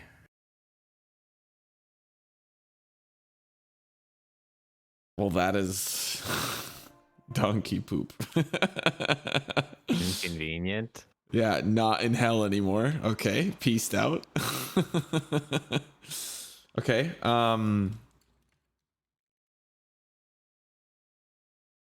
Haruman, do you happen to know where Yoll's citadel is? And I'll with my arms tucked against my ribs, just have kind of like the map out in front of me, just ever so slightly. And he kind of reaches his hand up, just the one that's not wedged in the ground. He reaches up and he kind of strokes his hand across the pages. She's too righteous. She hid it, but Olanthius knows. And he just kind of drearily swipes his finger. Oopsie daisies. Swipes his finger way down near the bottom left of the map. Around here. I turn back to Lulu and I say, Olanthius, is that a name that rings a bell for you? That's him. That's the one. I couldn't remember his name. That's him. There was Haruman, Olanthius, and Yoll. One dead, one escaped, and one too committed for his own good. I turn back to Haruman. Is Olanthius a devil now?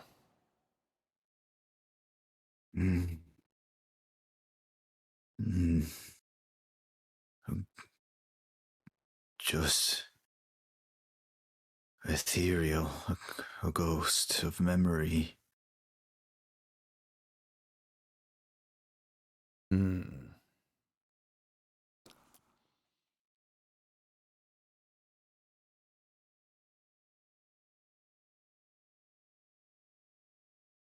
What do you know about bees? What do you know What a question to ask. about the flying bees of this plane?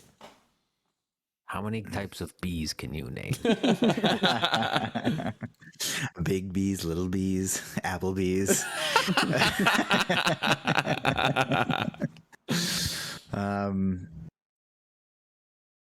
The angel eaters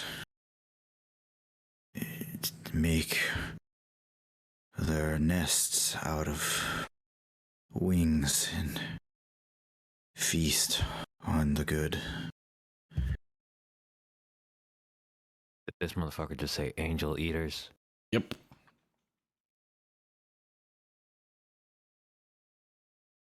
Yes, I did. That's fine. No, I'm just kidding.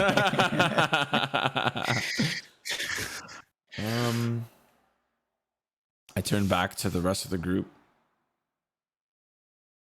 One more. Anything I've missed out? Anyone? Anything else?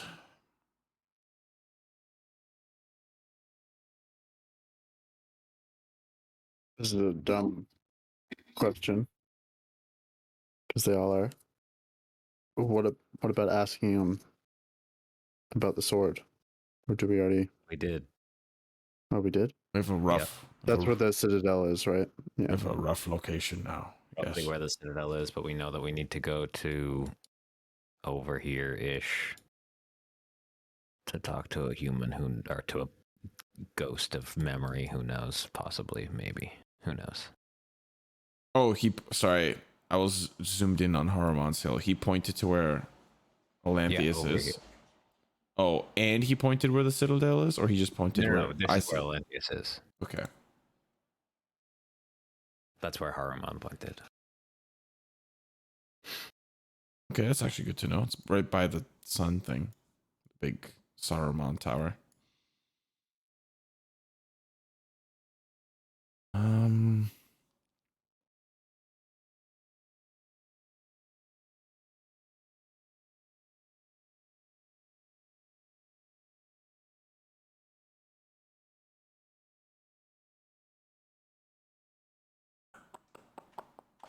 What about asking about the rest of the Hell Riders? Are there more down here?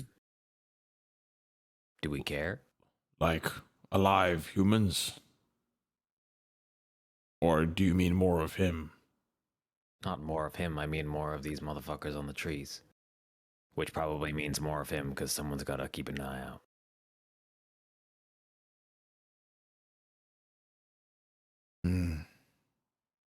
Or where? Importantly, are there more Hell Riders that are traitors and abandoners that we might have to... Is Zariel more pissed than maybe we think? Is more so where I'm getting at.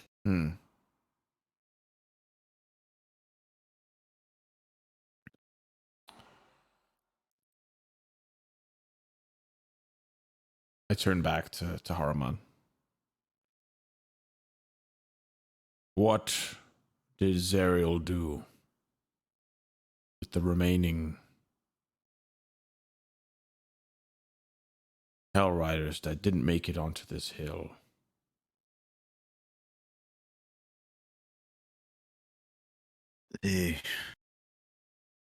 Some made it out. Some betrayers on my trees. And some more. And he just points, he reaches out his hand slowly and just taps on the ground. And when he does that, let me just bring you guys back here.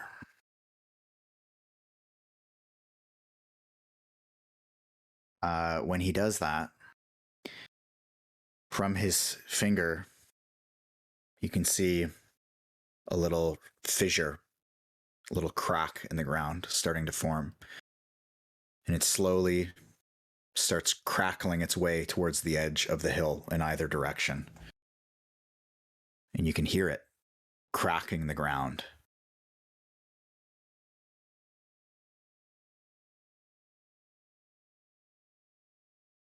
And it continues on, and you feel the ground start to rumble beneath your feet as the fissure splits open fairly quickly. I'm going to have everybody make a dexterity saving throw for me. This counts as something I can see, so I'm going to take advantage on this bad boy. God damn. Okay. God damn. That's with advantage. Yeah. A 4. Okay. So the ground starts, so it splits open, and you can see into this fissure. It's quite dark, but the red sky starts glowing. And as that kind of being your final question, his finger planting on the ground, and you just see him breathe out, and this just fog leaves his mouth, and the ground starts to rumble. In this cap of the hill, you can feel it kind of drop down and start sliding off. Gantash, you are knocked prone and begin sliding down Oh towards no. that big tree. I try and grab him. Yeah, absolutely. So you maintain your composure on your feet, and you can reach out and grab him to prevent him from starting to slide. But the ground does begin to kind of almost like it's on a pivot point, tilt down towards the river Styx.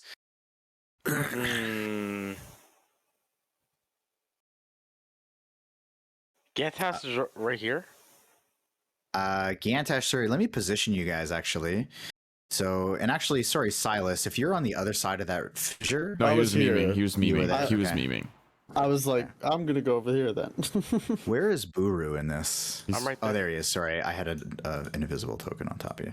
Ooh. It was one of the guards. You saw me get rid of it.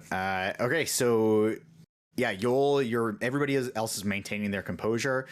Yoll, you're able to walk out and grab him, but the land is literally starting to break off and tilt. So the fissure starts to grow. As it stands, it's about 2 feet across. Instinctively just chuck Gantash to the Okay, well, hold on. Where's Gantash when this starts happening? He Sorry, got I'm me. gonna He's right reposition here you and he's guys. fallen over. Yeah, he's prone. So what happens to Yoll's roll? I don't know. You didn't really explain the Everybody rules. maintained their balance except for Gantash. Oh, okay. Yeah. So Yoll, you're jumping out and instinctively trying to toss him across the I'm rift. grabbing Gantash, old man who's rolling towards the river Styx, and trying to huck him over the fissure. Okay. Give me a strength check on that. I'll let Yoll Wait, do it. Let's see. wait. I'm gonna I'm not gonna do anything. as our hands are like this. I'm just gonna say, better do it now, and cast guidance as he's about to throw me with our hands connected. Okay. That's a D4, right? Yeah. Fuck it, let's just add it. Why not? 16. Bang. Okay. So you're able to just full on chuck Gantash across the rift. And as you do, the rift seizes out even more. And it becomes now a 4-foot rift as the land is tilting quite quickly. So you've basically tipped him up, and you're now on like a 30-degree angle with this 4-foot wide rift. I'm going to turn to Silas and just instinctively, despite knowing that he can deal with himself, going to grab him by the scruff and try and huck him. Oh wait, fuck. Instinctively, is there anything on Haruman's body? Okay. I think he's completely naked, no? Yeah, he's Give in a me- naked body Because now. everything melted, right? I was thinking Uh, the same thing. Well, I will let you make an investigation check as you're Oh doing god, this. as I take this risk. Am I getting thrown? I'm throwing Silas. Like, I'm trying to get people to the other side of this. Sure. So, Buru, you notice that sticking into the heel of his foot that is not buried in the earth is a small metal spur that you can see there's a little bit of blood dripping from basically his Achilles heel where this metal spur is jammed into his flesh. All right, I'm ripping his whole foot off and I'm jumping. His foot? Whatever is on his Achilles heel. So I want to rip that off while I'm trying to get momentum to jump off. Okay, I'm gonna do 2 things for you. I'm gonna have you make a strength check for me to rip this thing out because it is wedged way in there. Okay, so you're able to rip it out, and then make a dexterity check to get over that jump. Okay, so you, despite running up this angled, shaking Big piece of Minotaur. ground, you're able to run up, grab this thing, rip it out of him, and leap over to the other side. For Yoll, you are trying to chuck Silas. Yeah, because I'm not a selfish hoe. You are going to give me another strength check. 23. Jesus. Okay, so Silas, you, this 4-foot gap, he's able to fucking haul you right over. And Lulu, just says, Yoll, but you're the biggest one. And the rift carries on growing to 5 feet. The ground now tilting to like it's getting down to like a 40-degree angle. I mean, I'm jumping like immediately after throwing him. Like Okay. I'm hucking him and going, oh fuck. Okay. You are going to make a actually, to be honest, for the jump for Buru, I should have called this too, but you're going to make either an athletics or a dexterity check. Oh, thank I should have Yeah, I would have aced the athletics check. Motherfucker, I'm gonna kill you. should've. You gave me the worst of the two, and I I still know. win. 21. Okay, so Yoll, you fucking haul ass up this thing. You jump over, and with your big tree trunk legs, everybody rolled like insane there. You Well, you asked make me it to over. make 3 strength checks. I have +7. Yeah. So you make it over. You jump onto the other side, and as you do, this piece of land just breaks off and just splits as it lands into the river Styx. The land just splits in half, and you see the corpse of Haruman just drop into the river Styx.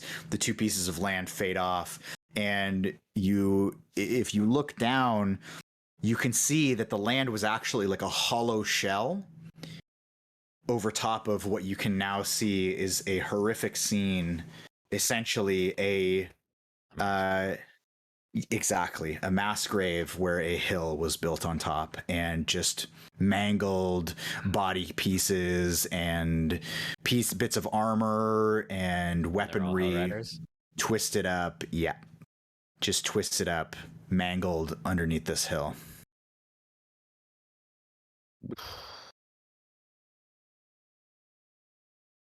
Lovely. God, I fucking hate this place.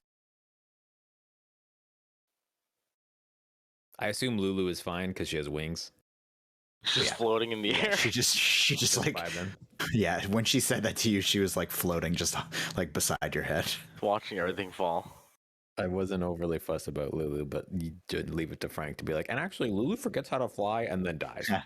The ground, by the way, continues to shake and rumble beneath your feet as more rifts and fissures start to form in this hill. Another one forming right back here. Hey. So cute. I won't make you. Yeah, if throw you're yourselves this time. Come on, Lulu. Yeah. I won't make you make the checks, but the hill, you can tell, is just breaking apart underneath. Essentially, the weight of its watcher being decimated by its own fucking horse. And as you guys make your way down the hill, this thing just rips apart this basically 200-foot long, 100-foot tall hill. Just this outer shell just cracks and crumbles, bits and pieces falling into the river Styx. The rest of it just kind of crumbling and opening up, revealing this probably the most horrific thing you've seen since coming here. Just this pile of dead Hell Riders, rotted, piled. Now, you said, sorry, kind of relevant, but you said that the whole foot was bleeding, right? From where this thing was jammed in. Okay, so I ripped it off. It's all bloody. I want to take the thing out and then throw the foot to Silas. Well, you didn't get his foot. You got. I I ripped the thing. I got the spur out. Yeah, okay, sorry. yeah. So I thought it ripped off his whole You throw a foot. foot to me. What the fuck? Oh yeah, you What did I do? I thought you wanted the blood, but okay. Oh, no, that's a good point, actually. He's a devil. They don't got blood, right? All right, what is Don't this they, spur? Dry up. You inspect it. There's still kind of little bits of blood on there, but you inspect it, and for the most part, it looks just like it looks like it's made out of the same metal that the trees and the iron chains were made out of. So clearly some sort of infernal metal, but it is literally just the single spur like you'd find on the back of a cowboy boot with the prongs coming out of it that would stick it basically to the back of a boot.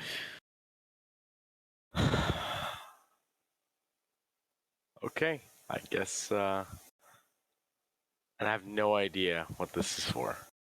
Not on your first inspection. You just It just looks like a spur. All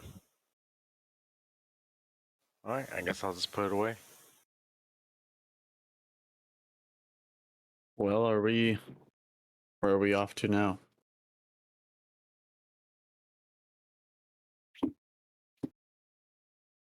We off to the got a forge? person to go visit. The forge. Forge. The forge is on the fucking other side of the fucking goddamn plane. No, we're right here. Gantash, pull up the map. Pull up the map. Just kidding. Actually, I will bring you back to the map. Just it's probably easier. I think we're right by the forge. I'm pretty sure we're right by the forge too.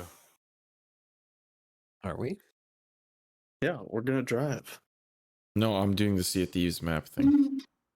Oh, Okay. I'm the driver. Clearly.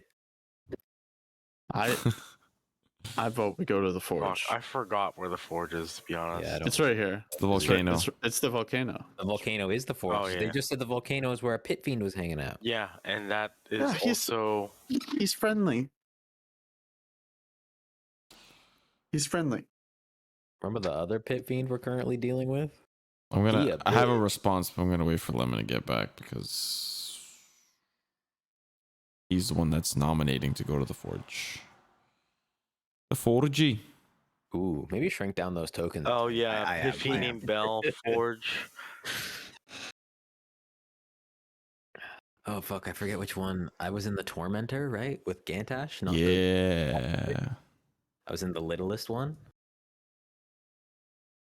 If we do decide as a group to head to the forge, I would like to wait outside. I will not be heading into the forge. Well, I don't even Why is that? out of character, I do not remember what the forge is, nor do I remember the implications of the forge. There. So you guys were told I- who's in the forge, I know right? Bell. Yeah, I have that info. Okay, so yeah. So Bell's in the forge. You know that he Was the previous leader. Yeah, he was And then Zariel took over, Yep. and he might have I a didn't qualm. take those notes because I wasn't part of that conversation. I don't take notes. I think you were told though, to be honest. Yeah. Some of you the were information, little- at least about Bell, was in Candlekeep, so you would know about Bell. Maybe not about the Yeah. forge. I know Yeah. about Bell and his I know the history of Zariel took over leadership from the Pit Fiend, but I don't think I was listening to the conversation about the forge. I don't remember what I was doing, but I think I was doing something else. Wasn't that conversation the morning we woke up after I think the so. night at Fort Knucklebone? Yeah, when I think was so. still in my tent. I believe. But yeah.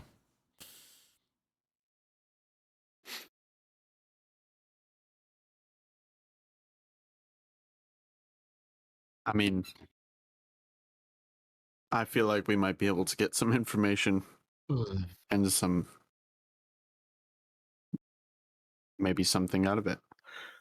You can't change Buru's mind. He's going to the forge. Okay, well, we'll meet up with you later then. Where are we While going? you guys are Yoll?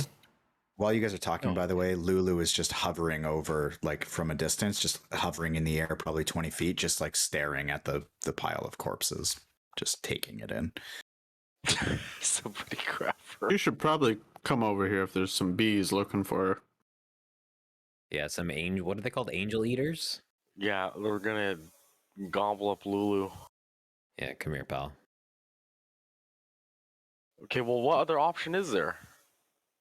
I mean, You there's take nothing- Lulu in, and she's quivering, by the way. Yeah, just I assume so. I'm petting her like a puppy who's afraid of the lightning storm. and she sobs, she just kind of whimpers and sobs in your arms and just doesn't say much, just shaking, So sobbing. for those who didn't have their notes, there were three big things that were told, which was the hill was the first one, Bell, and then the altar, the sword, whatever. Some information about an altar, umbrella made of bones, a chained devil, a horned devil that was cursed by Zariel, smoke from its mouth, all this stuff, blah blah blah. There's three clear things. We did one, that was the hill, and we have no clue where the citadel, where the sword is. But we were given the exact information we need to go and figure that out. From Haruman. We just got it from him. Haruman told us to come down here to this little ruin pile over here to talk to the little ghosty boy. All right, this looks like. But I mean, you seem very keen on hanging out with the pit fiend, and Well, if we're right so does here, Silas. I'm sure as fuck. I'm not down to double back. So if we're here, we're here. Go and have your little chit chat. How do you not know the importance of this forge? I don't understand. I don't get it. Bro, it's out of character. Gantash just RP'd that he doesn't want to go. So that's his decision to not want to go. So he's just going to wait outside. Like, that's just, it's not about out of character strats. It's about in character, I don't want to. It's just. Yeah, Gantash doesn't want to meet the previous ruler of Avernus. And Yoll doesn't want to do anything that doesn't get us out of here sooner. Honestly, God. I just think it's going to help. It could help us. And Great. anything that could help us. I think it doesn't make sense. Whatever. I was just mean, I'm just stating. I'm not going to play my character based on how you think it makes sense. Yeah, I know. If you're paying attention to my character, you'd understand why we're going there, and all the other I instances understand of why why we you need want to go there. but it's not my responsibility as Yoll to know why you want to do something.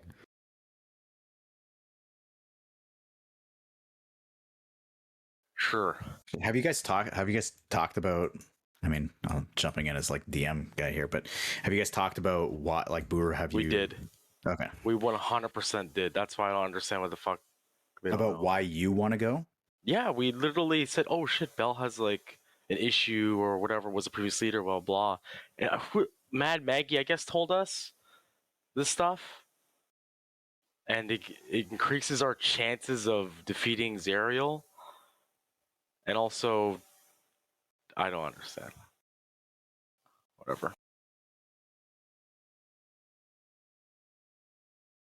Oh, we do have 2 vehicles. I'm just.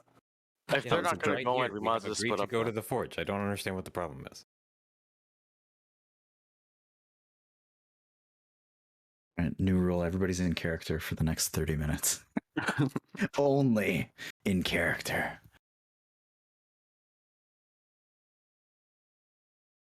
Well, Yoll, we have, I feel, 2 options.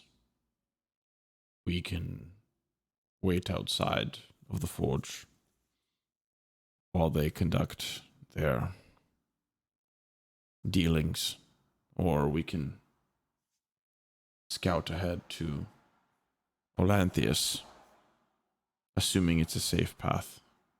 Which, Bold assumption. yeah, I figured, but We wait. You and I need to talk. wait we will.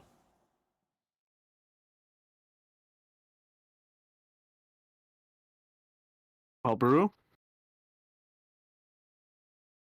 Want a quick trip to see a pit fiend? Yep. Let's go. Gantash, Yoll. We won't be long. I'll holler if we need you. So just for clarity's sake, or I guess I'll do this in RP instead. Yoll, are we going to drive to the forge with them and wait outside, or are we going to wait here by the bridge? I think it's a foolish move to send half of us into a forge ruled by a pit fiend that used to rule Avernus with no backup. So maybe we best wait outside. Agreed. I just wanted it to be clear to Phrank so that he wasn't like, okay, these 2 people are like staying here and then. Sure. I would like to sit and dangle my toesies in the river. They're all silver allow now. it. You want to try? A free pedicure. They're all silver toes. Okay. So you guys are taking off? Yep. Okay. Tell me who's in what vehicle? I'm in the tormentor. I'm with Yoll. I'm with Silas. Okay. Which one was and the It's Tormentor. whatever the other one is. Tormentor's the This bottom one? one. The Okay. Scavenger's the top one. Okay, okay. Scavenger, I think. Ding. Okay, so you guys are heading out. Who? I just need to know who's in what positions on these vehicles as well. He's driving. I'm on I'm the turret. driving. I'm not Okay. driving. Okay, there's stations. Where are you? Uh, I think there's two like harpoon I'll just get a harpoon. shots and one regular ass sit down like a normal person. I'll spot. just- That is correct. I'll do a harpoony. Okay, and for the other group, you guys have a driver's seat, 2 harpoons, and the crane on the back. I'm driving. Okay. Mhm. Maybe we should try going fishing with the crane. Into the River Styx. Ooh. Not a bad idea. Who knows what you could find? It's Haruman. Maybe Hey, a buddy. javelin. It's that weird It's- demon that Lemon just saw. Yeah. Oh, this motherfucker's still alive. That's Bro, that was. I mean, it was a good moment, but I didn't even have to use him. He attacked once and jumped off a cliff. I just want you to know how tempted I was because of how many other things happened in that fight to just be like, nah, he's instantly beefier. But no, you gotta let the dice tell the story. That was Oh, man. fucking- that was Yeah. Kicked insane. in the But, like, face by a sometimes horse. you can buff things if you want. It was Yeah, worth I it. I thought it wasn't going to be worth it. The confusion. I of it. can't deny you guys the satisfying like quick kill because everything was landing. Like it was just so juicy. That was so juicy. good. Yeah. I really thought Gantash was dead, and then he confused the shit out of him. Okay, so you guys take off. I am going to have you. 2 different people are going to roll d8s for me. Who? 2 different people. You got this, True. Drivers, passengers, what? It doesn't matter. Just I'm- 2 different. I'm letting my passenger do it. Okay. You know what? I actually rolled a d8 to see what Krepe would say, and I rolled the same as him. Perfect. Okay. So, so you guys are able to take off and start ripping across the landscape. So you start up your engines, one of which continues to make that satisfying R sound as you go. And as you make your way across the landscape, despite the way that things have kind of looked on the map, like the scale of things, you coming from Fort Knucklebone and it taking, hours upon hours. I believe it took you about 6 hours to get to Harmon's Hill. You start traveling towards the forge, and within about 10 minutes, you can see way, way in the distance this giant volcano spewing this ash and soot, and the cloud above it just flaring up reds and oranges. You also see, as you're peeling away from the river, you guys look all around you, and about 5 minutes down the road, you see down the river this giant, almost black sword blade just floating about 30 feet above the river. It is way in the distance, several kilometers away. But you in particular, Yoll, with your ability, you can see very clearly that this is just like a floating sword blade just cutting through the air, winding along on top of the river Styx. Like it seems like it's explicitly following a path. Or Loosely, yeah. Random movement. No, it seems like it's kind of following the path of the Styx. Now the river Styx kind of expands and contracts, and it stays somewhat near the coast. I'll point it out to Gantash just while we're driving. Just see if he interested. Well, I can't say for sure, but Gideon did say Zariel had a flying machine. Maybe that's Zariel.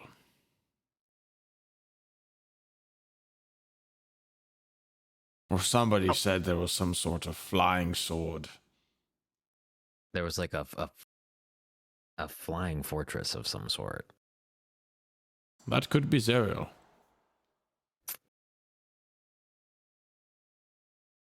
Shall we find out? Oh yeah, pull a Yui. Little visit? Excuse me, I'm looking for Zariel. I'm not sure that we're quite ready for that, Yoll. Yeah, I suppose you're probably right. Forgive me, I'm just eager to get the fuck out of here. As am I. So as you guys are driving, again, I'm going to speed you up to basically 10 minutes away from the hill. And you see this volcano in the distance. I just want to get a check-in. Does anyone recall the last time they ate anything? The last thing I ate was at Fort Knucklebone. I think I ate a ration and drank some beer. He definitely drank some beer. And I believe you, yeah, I think that's right too. Buru, did you eat there too? Maybe I didn't. I maybe think didn't. Nope. It's The possible last time we ate was when I was watching those people sleep. Oh, that's when you last ate? Yep. Okay. Okay. I honestly don't remember. I think it was one of the two, but I don't have any rations, so. I don't remember anybody eating during had Fort a couple. Knucklebone, to be honest. Other than drinking. I have a couple rations. Like literally, I have 3. I can share one. I would appreciate that, Yoll. The old boy is hungry.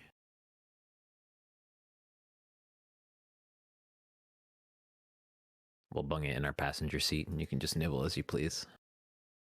Delicious, ashy beef jerky. Yep.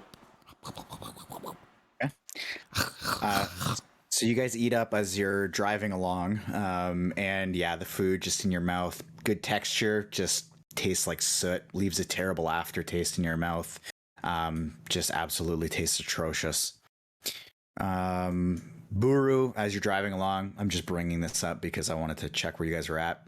You being typically used to eating, a huge amount of food, as a not a tauren but a minotaur, your stomach just starts rumbling. You just kind of feel it as you're driving along. But you guys tear across the landscape, and again, based on the way your map is oriented, you're looking at this thing thinking, okay, it's about half the distance that you just traveled, should take about 3 hours.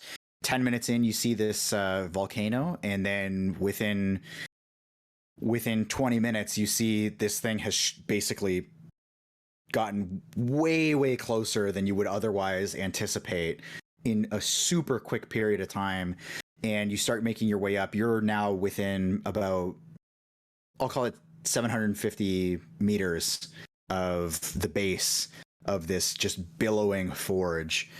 The bottom of which you can see just milling about. There's various sorts of devils, and with wings, with some without wings. You see some barb devils. You see some flying spike devils, just kind of milling about at the base of the forge.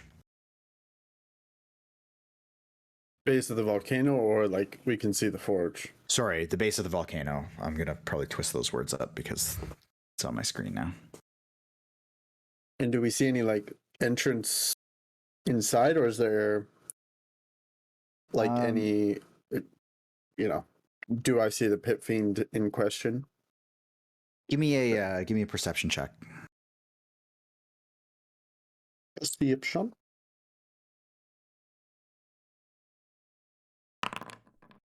18. You know what? Yoll, I assume you're looking on too. I'm just going to use you to make a perception check because of your ability as well. Sure. I'm always looking. It's my secret.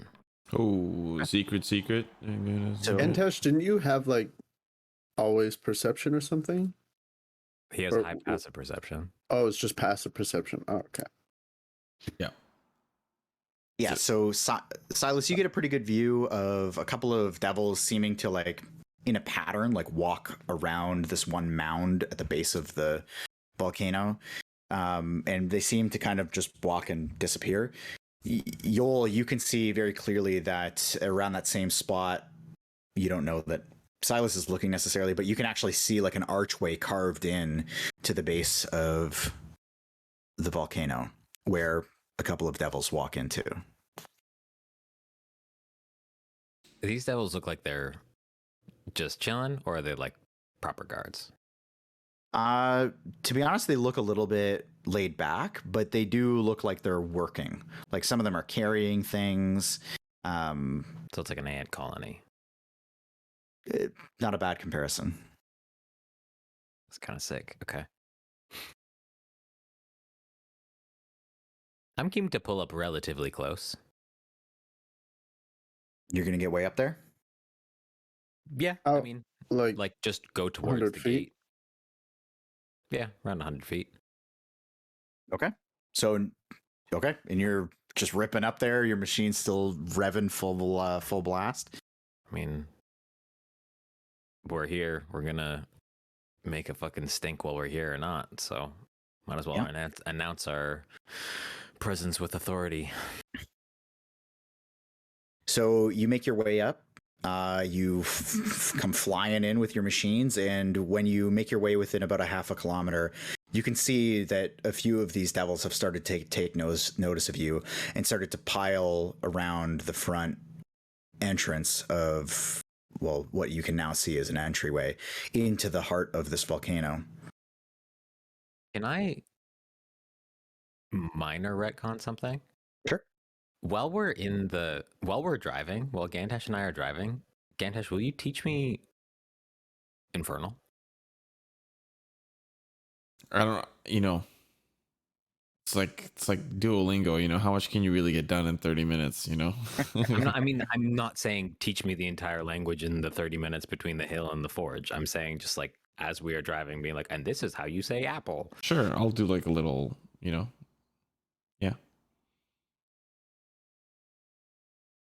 Cute. So you guys make your way up, and again, a couple of these devils start piling around. Some of them you haven't really seen before, but some of them you recognize quite clearly. So when you get up there, you see two devils that particularly look different. They've got a little bit of a greenish hue to them. They have wings, and they also have these thick horns that curve into the back of their heads. Cool. And they stand on either side of the entryway. There's also 3 spined devils that are just kind of flying overhead above.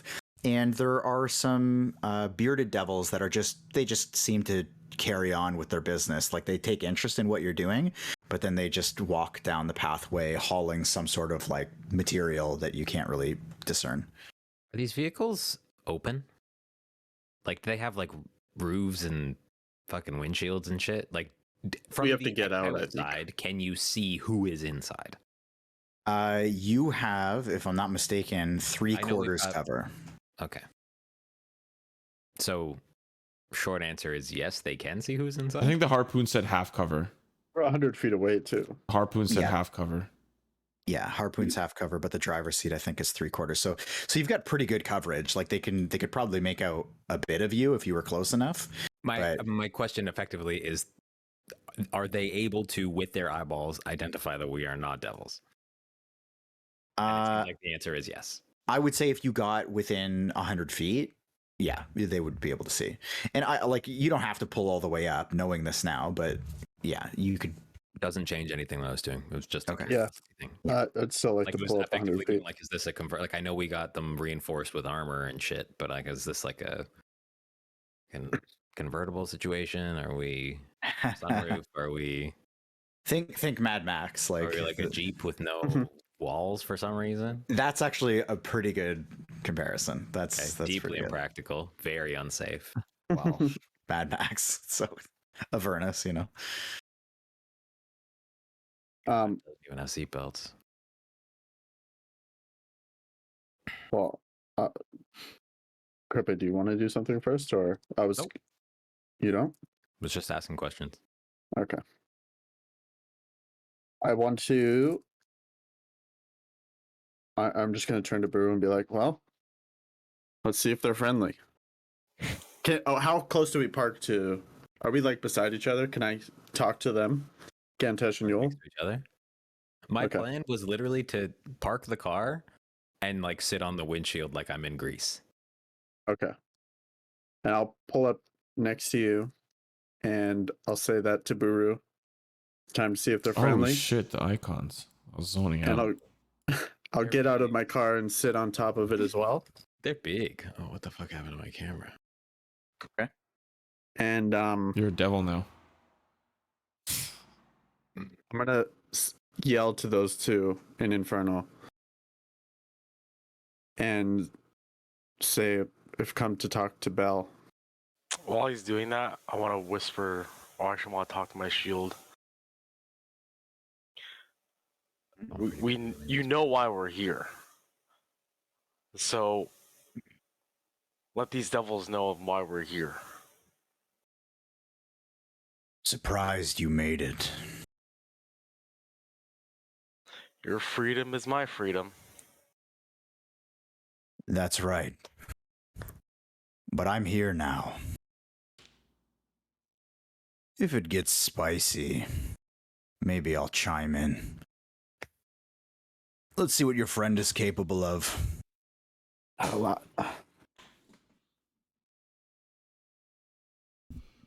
All right. I'm just gonna, while he's talking in front, I'll put my arm around Silas's shoulder. So where are you keeping the shield, by the way? I'm gonna be unarmed, but have my shield out. Okay, so shield's out. Mhm. Okay. Silas, as you were saying? I just said I've come to talk to Bell. Oh, I've come to talk to Bell. Sorry. I want to say that during this conversation, I'm just going to be kind of like as close to Yoll as I can possibly be without going on top of the vehicle. I'm going to be just like, you know what? I'll mind link and translate everything that is being said. Got a bag of popcorn. Gantash is staff out alert. He's no games, but he's going to translate everything for Yoll in his head. Yoll's writing it down on his palm with a knife. Oh. Piercing damage? I'm just getting ready to cheat for the test. Okay. So they come up. The one just flies up to you. The other, so some of the spine devils start trying to kind of fly in too, but this other kind of horned devil on the left hand side here just kind of like waves them back in, like it's like a little bit of a grimace on his face, and waves them back, and they take perch over top of the archway. The other one though, this first one starts flying over towards you, kind of lands in front of your war machine, walks up very intimidatingly, and you realize this thing is like 8 feet tall. He just looks into the vehicle, looks around. You've come to speak to Bell. That is what I said. Which warlord do you represent?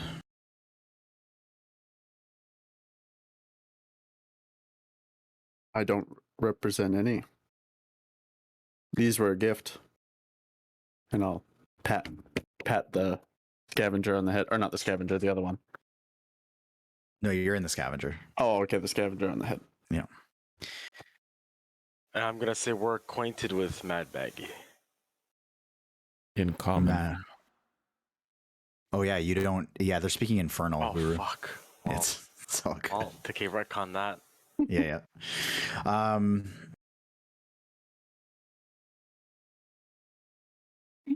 And what do you seek a presence with Bell for? Well, I've heard we might share a common interest. A common hatred. And we're looking for some answers. Give me And a persuasion check on that. okay. Persuasion check. I'm gonna add my knowledge of the past life. It's an ability check, right? Yep. Am I getting this right? Yep. Okay. Persuasion, please. Okay, well that's plus 1d6. Come on, better be a 6. You have the Torm thing still? 9. Form? The Torm Yeah, die? I have inspiration. I don't know if I think I used the blessing of Torm. Well, you can use your inspiration if you want to. He hasn't told you the result. All right. I'm gonna use I'm gonna use it. Okay. +3. It's a little different. Me too. Beast.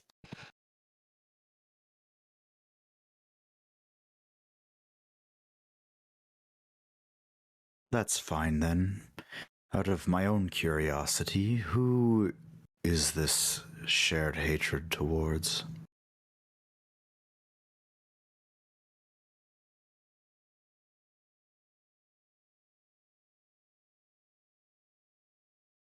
Zariel. Now, Buru, you can, even in infernal, names are the same, so you would have heard just the word Zariel. And his eyes just kind of light up, and he takes a little step back. So bold.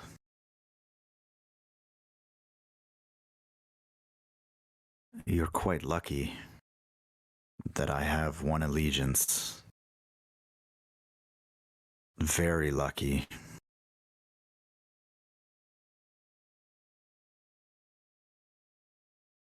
Just you?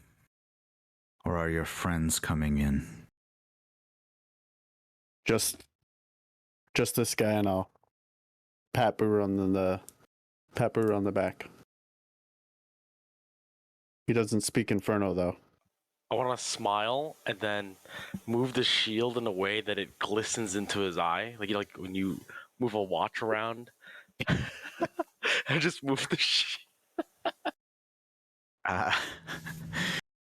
Okay. So a little bit of the red kind of reflection off the sky kind of hits his face. Oh, this will be interesting. It's too bad I can't watch what's about to happen. You mortals. I can't say I've seen a mortal come this far before. I'll let you in. Just the two of you. Don't blame us if your friends aren't here when you get back.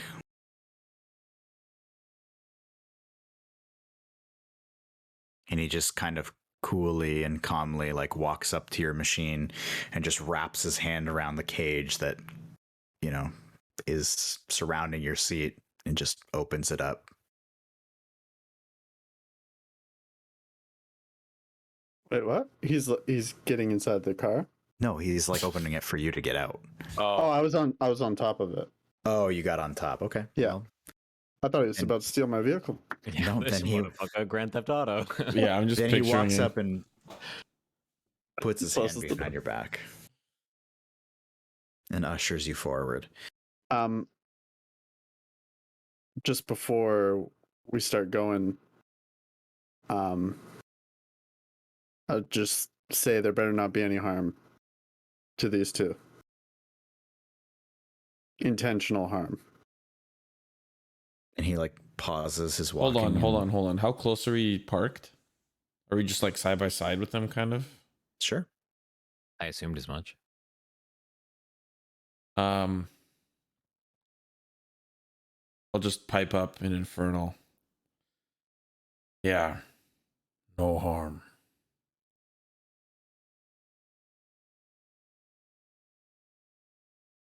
Gantash, what does that mean? Writing it down. And I'll mind link. I mean, I'll just keep translating. But there's a quick pause. I don't translate what I said immediately. I give it 10 seconds to see how the devil reacts. And he kind of pauses when Silas says it and turns around when you say it. Or what? When he says that, because I don't know what he said, and Gantash has just told me what I want to take my axe out and like run my thumb along the thing, and then try and say no harm in infernal. Oh, Okay, give me a performance check. Let's go. Let's go.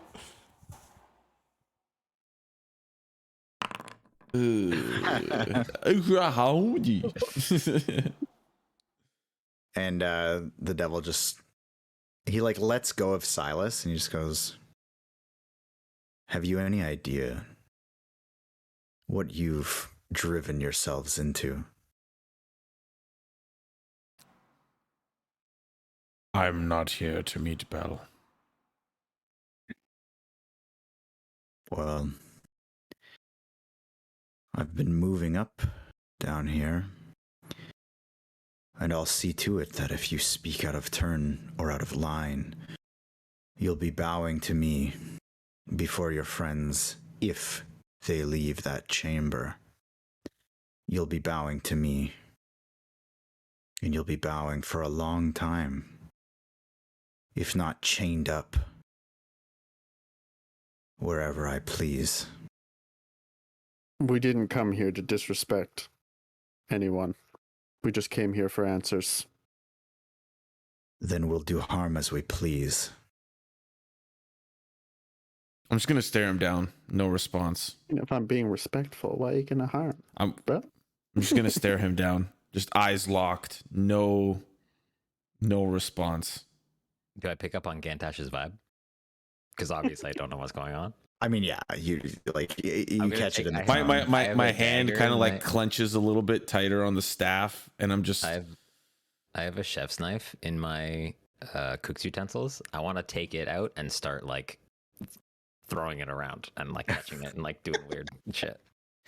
Okay, And give me a also staring. give me a shit sleight of hand. You gotta sleight of hand that. I must have advantage because I'm proficient with cook's utensils, right?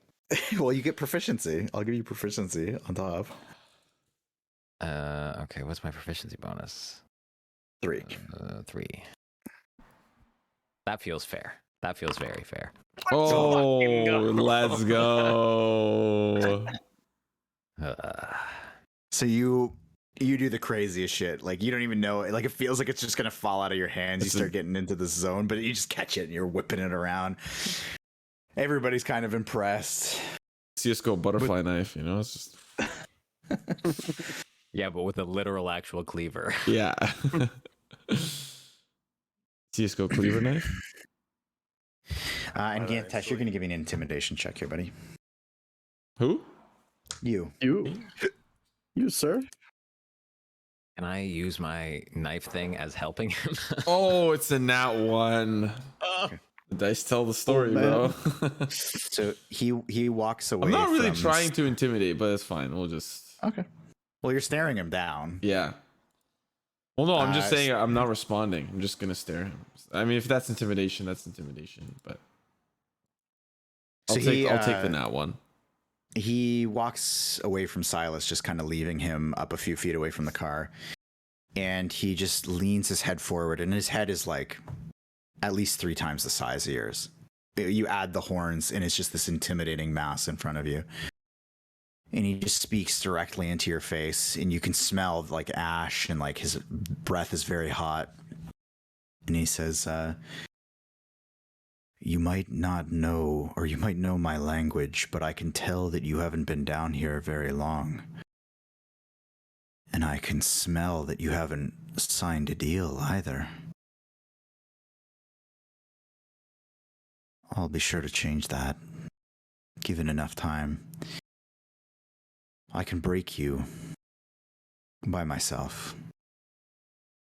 Don't make me. No response. Face, same stone cold eyes, just staring at him. No response. Well, I'm going to walk your friend into the center of Avernus.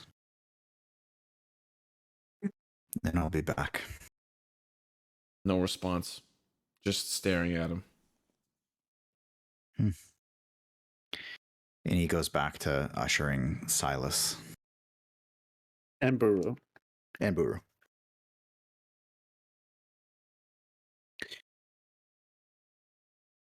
Do you just go with him?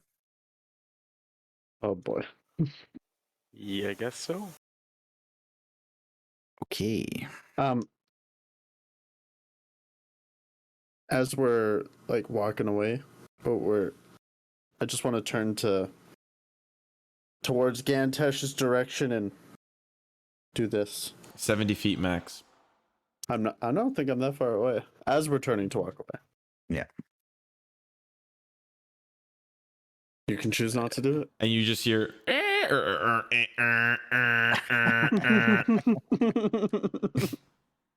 Yes, Silas.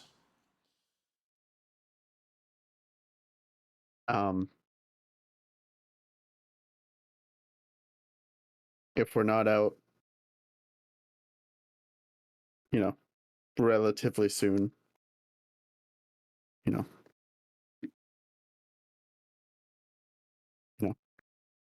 just decide what to do.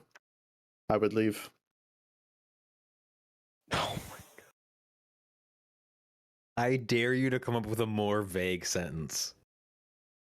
If we're not out relatively soon, just figure out what to do. if we're not out in a half an hour, or Normally it's like, oh, we're not out in 15 minutes, come get us. But no, if we're not out in like some amount of minutes, then I don't know, figure it out. if we're not out in an hour. Good luck, and I hope Zariel's not too tough. See Yeah, ya. good luck. Understood. And as we see them walking away, eventually the connection will disconnect because it's 70 feet. And I'll just lean into Yoll and I'll say, "He said he wants an hour." An hour? What the fuck are we supposed to do for an hour? I just guessed an hour or two, by the way. I don't know how long it's going to take. And I'll kind of like look at Yoll with a smirk. I have a cask. Only an hour.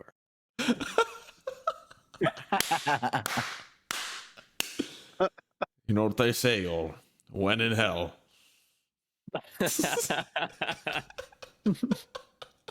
Wow. I can quite happily say cheers to that.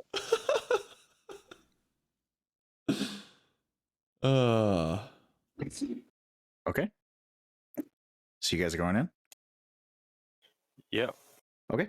So this horn devil kind of stays quiet and just ominously stays behind you as he ushers you forward. There's a couple of other devils of various types just kind of walking up and down, just like giving you weird looks as you move your way in.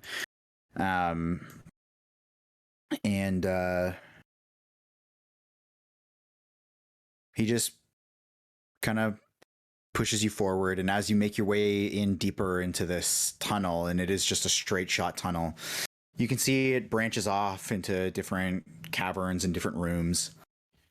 But he heads forward, and in this large central chamber, there is this just iron kind of railing that opens up into a spiral staircase that heads downwards. And he just holds out his hand for you to proceed down the stairs. As you've come this far, by the way, it's just getting increasingly hotter and hotter. All right. I'll head down the stairs. By the way, I'm going to give everyone a token into where we're going, just so that you can watch, so you're not kind of bored. You can just remove vision if you want. I don't know if that's... You still need a token, I'm pretty sure. No, you don't. Oh, well, you know what? I don't know how to do that, so I'm not going to. I would love a token. Thank you, Phrank. Yeah, okay, you're welcome. I got you. Buru? Silas, do you have any food? I don't. All right. Well, I'm just gonna chug my water skin. That's full. Well, no, I don't. I gave it all to the kids. Same. I kept a couple for myself. All right. Let's go. I guess. Yeah, no. I was seeing if my robe of useful items had something, but it does not. So does like Silas like fry, since there's like no blood in him, to the heat? No, no, It's turned crispy. It's like a giant air fryer. no, no. Doesn't He's still, perspirate. no, he keeps his. That's a great question, actually. structure. Does Silas sweat? Hell no, he doesn't. I don't think I would. No. That's why I said like he just fries them. Yeah. Yeah, I mean it's hot. It's definitely hot. I mean it's a dry. This motherfucker, a chicken leg under a broiler. Start to Goddamn. Silas, you're not old enough to smoke. Somebody's been spraying Pam in the air. He's air frying. God damn it. You're bubbling. All right, Like so Rice you guys head your way down the stairs, Buru drinking your water skin, and this horn devil just kind of escorts you down.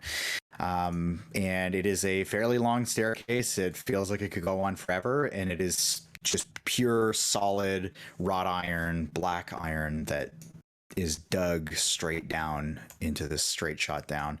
And it finally opens up, and you can see that there's this bright light cascading into the staircase that otherwise was in this kind of hollowed out tunnel. And you make your way down, and when you look out from on the staircase, you can, first of all, you're greeted by the sounds of this just ridiculously loud clanging that almost feels like your ears are going to pop with how loud this clanging is. Can you guys see, by the way? Yeah. Oh, Okay. So you get down into this area, and there are these 4 absolutely massive anvils. I'm talking they are like 8 times the size of each of you. And manning each one of them is what you recognize as a type of giant. It seems to have been captured as they're chained down to the floor. And they just look like they're tending to this very sweaty work, forging some sort of either armor on one of the anvils. One of them's forging this massive sword, and that's just basically as far as you can see. Sparks flying everywhere, and floating on a throne, very casually kind of kicked back, is, and I will send this in. I guess I'll send it in the DnD links. Is this lovely creature here? Bro, look at Very his lovely. crotch. He's got like a belt of faces. A belt. Wow. Oh, wow. Wow. got him. So casually chilling there, flaming sword in hand. And by the way, if you want to get Bodhi, I'm getting it right now. yeah. I want to get Bodhi. Pools of lava flowing all around the outer edge of this chamber. What you assume is Bell floats up on his throne to greet you, doesn't stand. And by the way, I just need to know, can you hear me if I speak like this? Can you hear that? Yeah. Yeah. Okay. So in kind of like a whisper tone, he floats up to you. The horned devil has already made his way back up the stairs. And he floats up to you and says, well, you've come out of nowhere. And the one of the fire giants just kind of stops and like looks up at you. And you see him, Bell, just kind of wave his hand towards him, and he just kind of reels in pain and just starts immediately getting back to work much faster. To what do I owe the pleasure?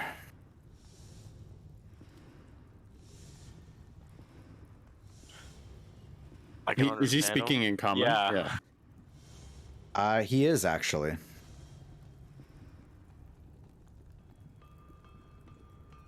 We've come to ask you for your help in some regard. I think we share a common enemy. I doubt that.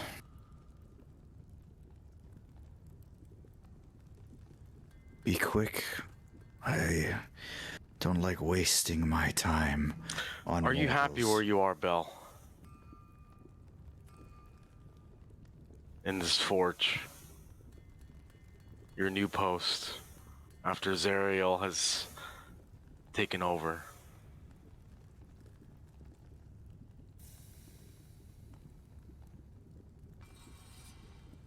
Who do you think you are? I'm a mere mortal who knows enough. And who told you that I was displeased with my post? I did not say displeased. I asked if you were happy. Genuine question. You know, just by asking that, you've embarrassed yourself. That's okay. I need answers. You think that happiness is some form of currency down here?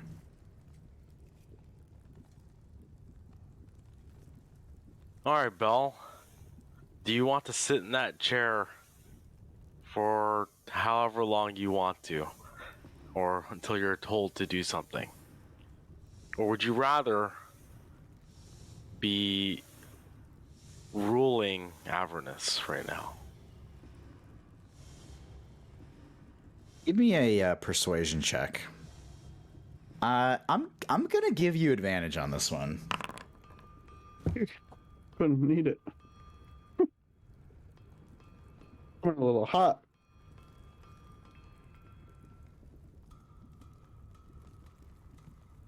Getting hotter down here. I didn't think it could. You didn't answer my question. Who told you that I might be displeased?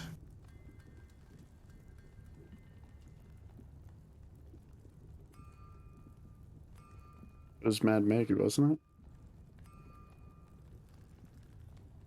Am I correct? I actually think it was. No. It was not. It was either Mad Maggie or Silvaria. It was Silvaria. Mortals who study this plane on the mortal plane. Yes. And who? One Might that be? with the name Silvaria. No, A scholar of sorts in Candlekeep. I know of her. The tiefling. Yes. Her father would be displeased. Sharing our secrets.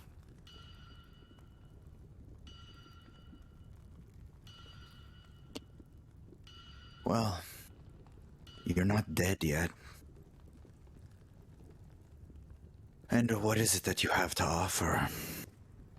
I doubt that someone of your stature would have anything to offer someone like me.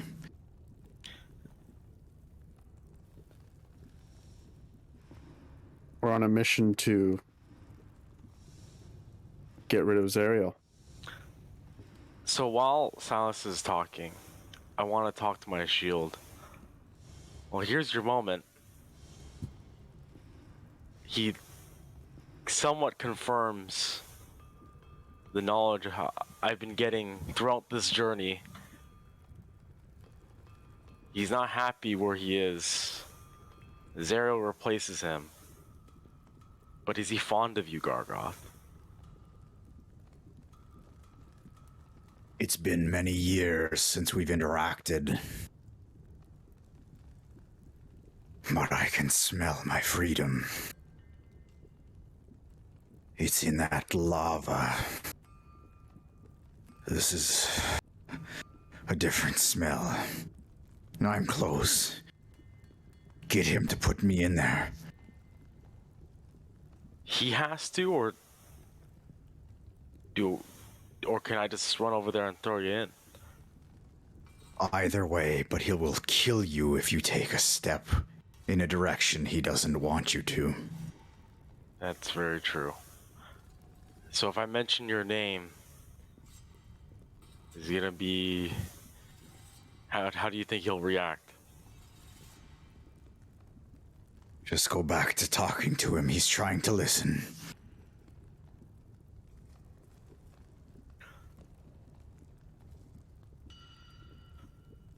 What I have to offer is a chance of sorts with a colleague of yours to change your fate.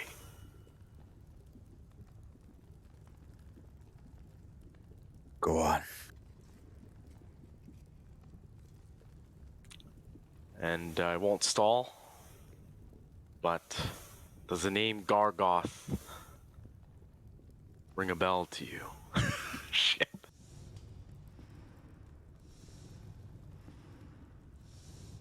Yes. Little favorite of Asmodeus. He's stuck up on the material plane, last I heard. If I'm not mistaken, some warriors or celestials or something like that captured him in some jar or something. And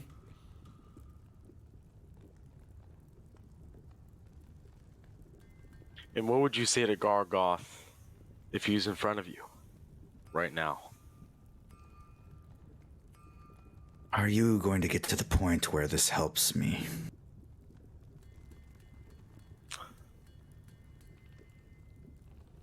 Well, I'm just gonna reveal the shield and hold it up.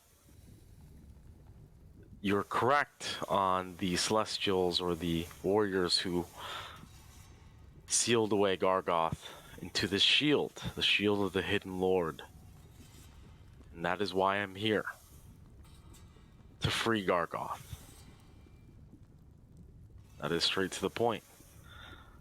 In doing so, agendas could be aligned, as our agenda shares the mutual hate towards Zariel. You speak out of both sides of your mouth.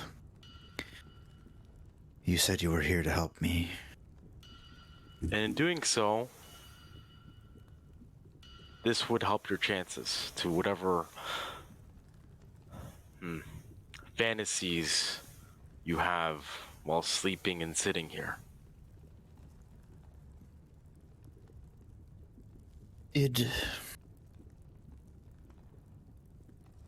Why would you go so far out of your way, risking your life to come down here? That is not the sole reason why we are here. Just happened to be a little bit convenient, and we're not even sure if this would free Gargoth, but we're aware of this forge, and it must be a way. There is a way. And I think he knows that. And I think that's why you brought him here.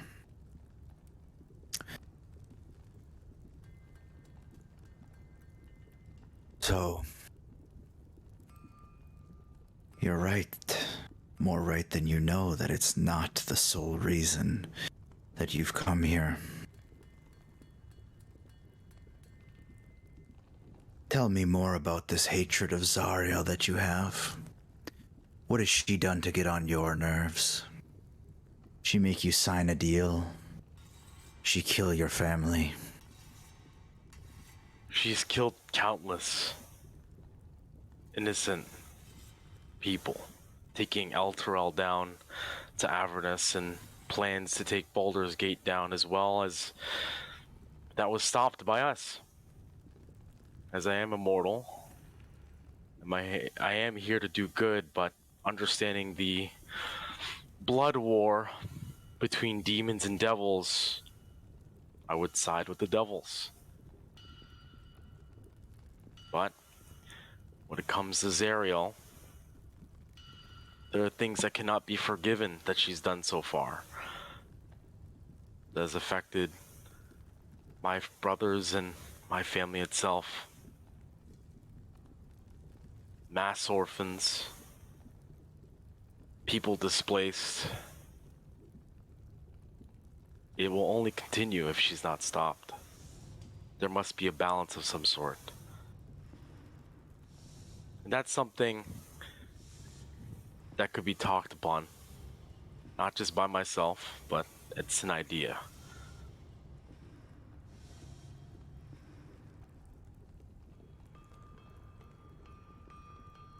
Intriguing. And you have a plan. Well, not... I wouldn't say a plan, but I've gotten this far. And who knows what Zariel plans. But her ultimate goal is to basically fight the demons and win the war, but I'm not sure if it's looking like the devils are winning. I'm not sure. Maybe you could give us some more insight on that.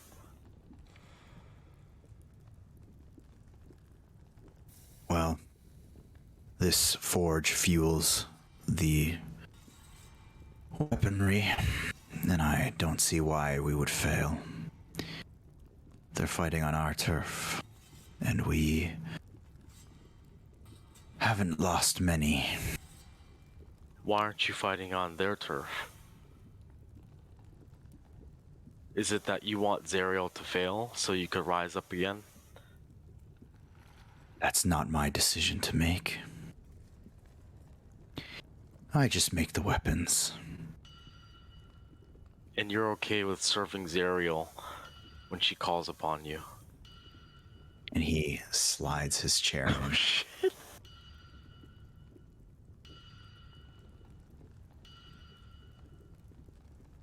I wonder Big what that chair. wicked tongue of yours tastes like.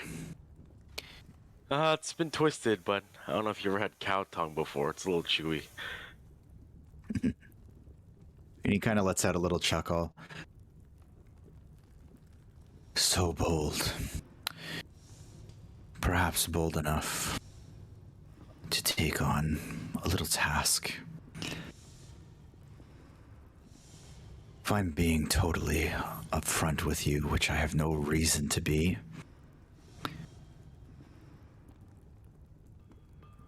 the fact that you're here and not dead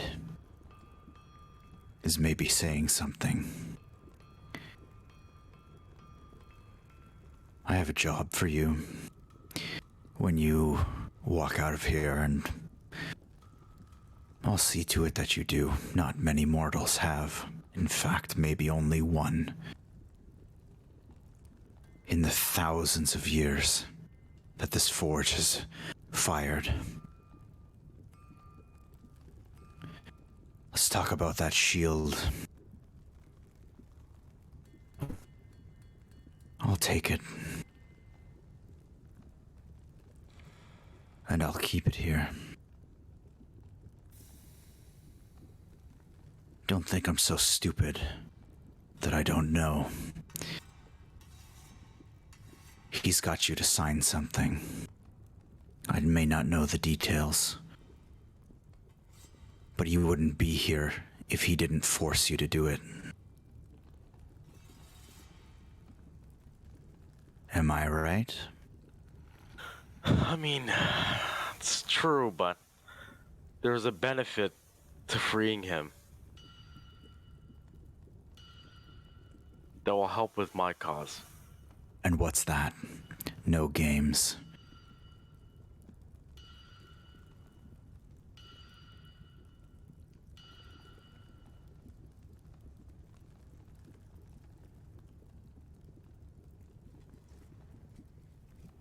Vaguely, it's to aid us against Zariel.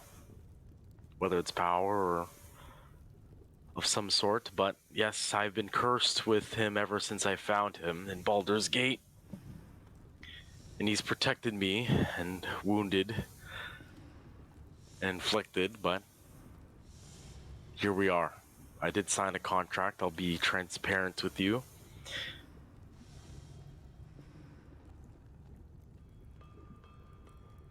There's really nothing to hide.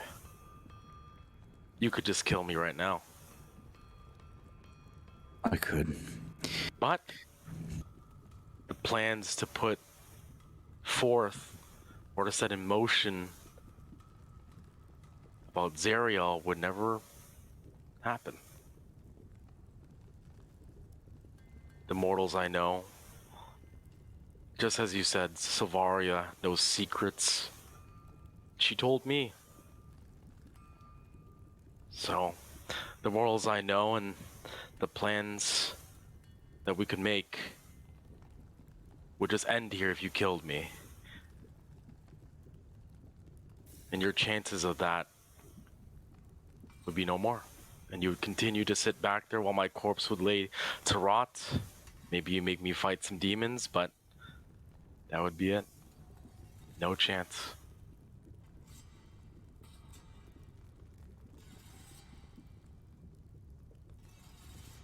Make a persuasion check.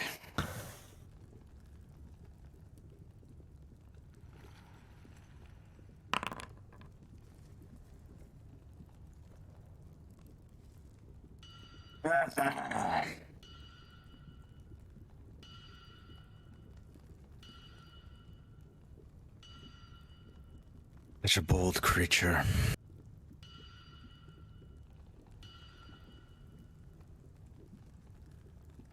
Well, I have an idea for you. You'll complete a task for me, and in doing so, you'll help your own cause. You know that city she brought down here was only possible because of that giant sun above it. You know the sun of which I speak? The companion. Of course I do.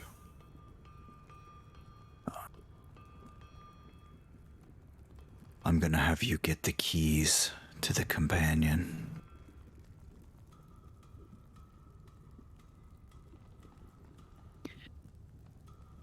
There's someone down here who I haven't been able to find. He took them. They're giant adamantine rods, 6 feet across. And there's 5 of them.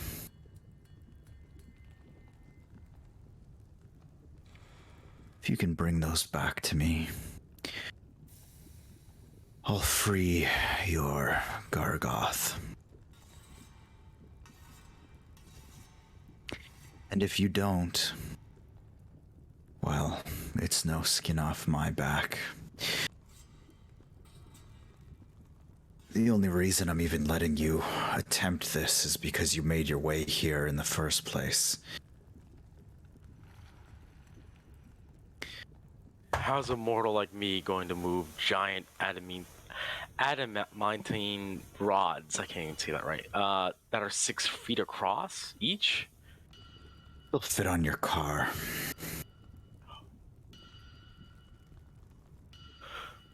It's Okay. getting them that's going to be the problem. Okay. There's a dragonborn.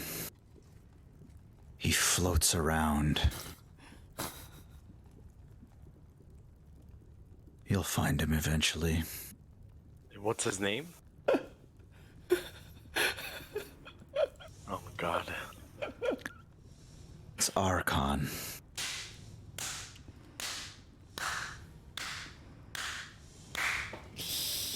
Yo. That's crazy. He has his own goals, and I'm sure He won't hand you the rods freely. Oh, man. But if you can find him, get the rods, I'll free your Gargoth. But leave him with me in the meantime. I might be able to strike a better deal.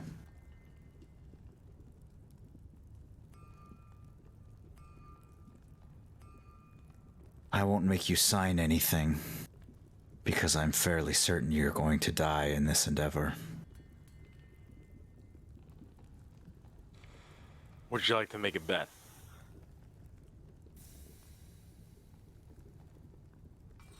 Give me a persuasion check.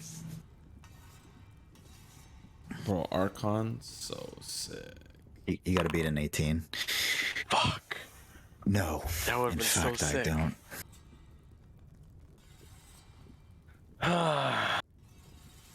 Okay, well, whereabouts will this Archon, like, give me, do you have any idea where he may be? An area of sorts? A landmark? Anything? He, I'm sure, is somewhere to the north.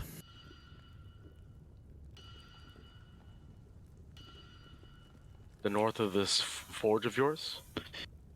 The north of Avernus. On that map that I know you have.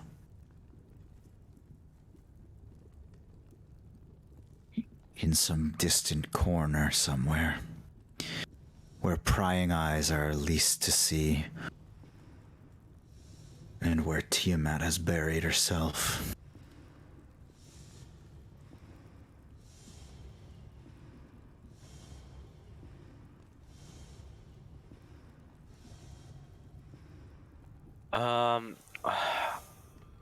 Obviously Gargoth is listening. I want to talk to him and be like,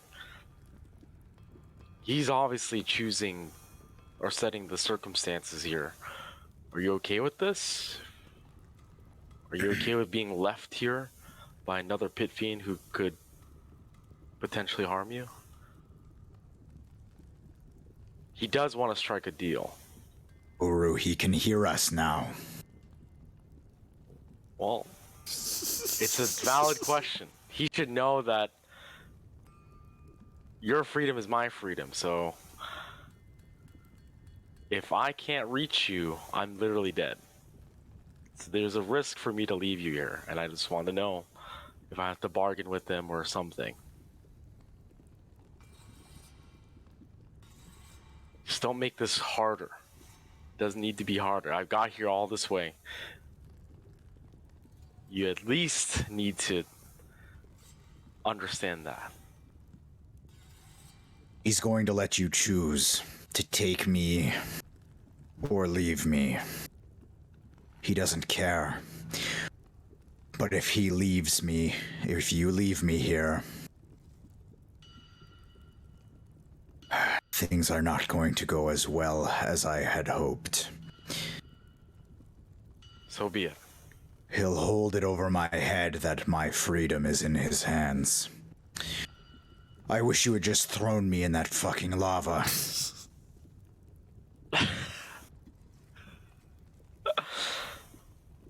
Well,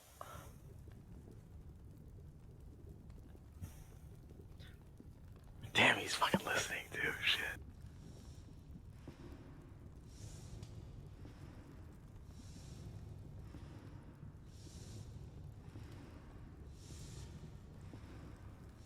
You know,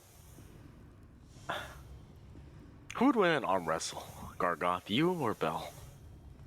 Just a little curious. I know it's been thousands of years since you've been, been in your normal state, but I'm just a little curious because this guy, he looks scary. I'm sure he would. Isn't that right, Bell? And in your mind, you just hear Bell. Of course. But I'm not keeping you down here any longer than I need to. All right. neither will I keep Gargoth here, down here any longer. I do need him to help with the success rate of getting your rods. So, see it as that. I'm going to not leave the shield here. That's fine. That's fine. His freedom is in my hands now anyways. And I assume your friend is here for a reason. And he's speaking out loud, by the way, Silas. Oh, hi, Belle. I feel like we just met. I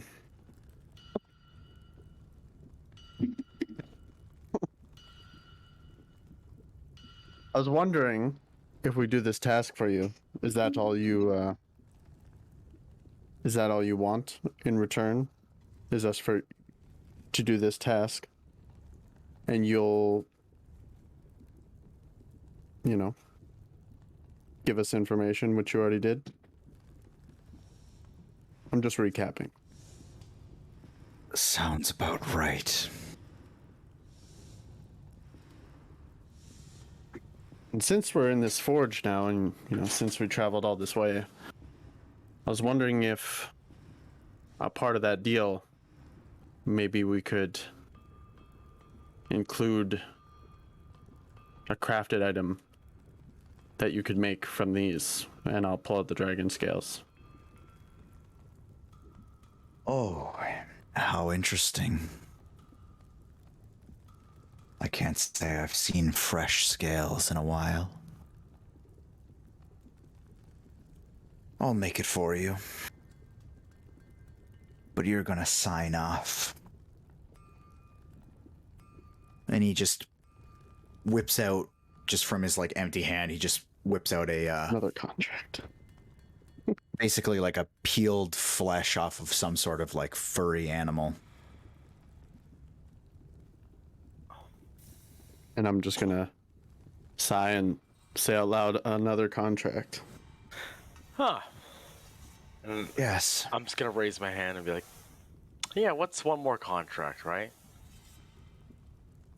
And in written, we should do one too, Belle, regarding the freedom of Gargoth and myself, and these keys to the companion. No, you see, that's not how this is gonna work. Gargoth's fate is in my hands now. Whether or not you bring him back, he will need to come back. So, no, you and I won't be signing. But this one, if you want me to make something for you, specialty item, you'll sign this, no problem. And he pulls out the contract, and it's very, very simple. It simply I'm gonna read states... this one this time. It simply states, Bell will make one item using the dragon scales of Silas's choosing. Silas will bring back the 5 adamantine rods. If he doesn't, his soul is forfeit to Bell for eternal slavery, Nice. and he has to kill every mortal that he's acquainted with in Avernus. I have a question. Does that Yep. supersede Zariel's contract? Yeah, I have 3 contracts right now. It doesn't matter though. So if there's 2 devils that sign that he assigned his life away to, who supersedes who? You're gonna find that out. Potentially. Okay.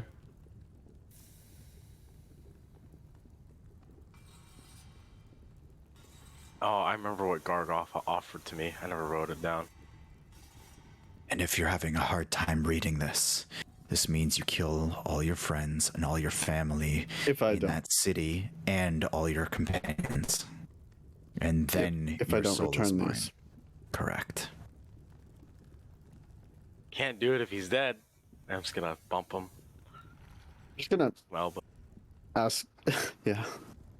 I mean, what does he want the rods for again, Buru? companion. The companion. I want to ask what he's using it for, but I feel like he's gonna start being a dickhead. Yeah. Start. Or he's gonna be worse. Sorry, that's not that. If I sign this contract, what can I expect? Like, I'm not signing this contract, and I'm getting something I pick off any soldier. Well, you see that it's an open-ended ask, so you tell me, and I'll have it made. Why am I doing this with you? I mean, we're here. Yes. You don't get much visitors, I assume, so. No, but you're quite picky. I mean, I did come all the way to hell to get this.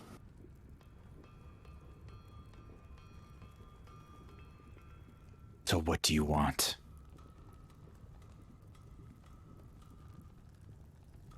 Say, now what's another contract, and I'll nudge Buru and then sign it. Okay. I know, Gantash, I know. Bro, I'm And, nodding my head for like 50 different reasons.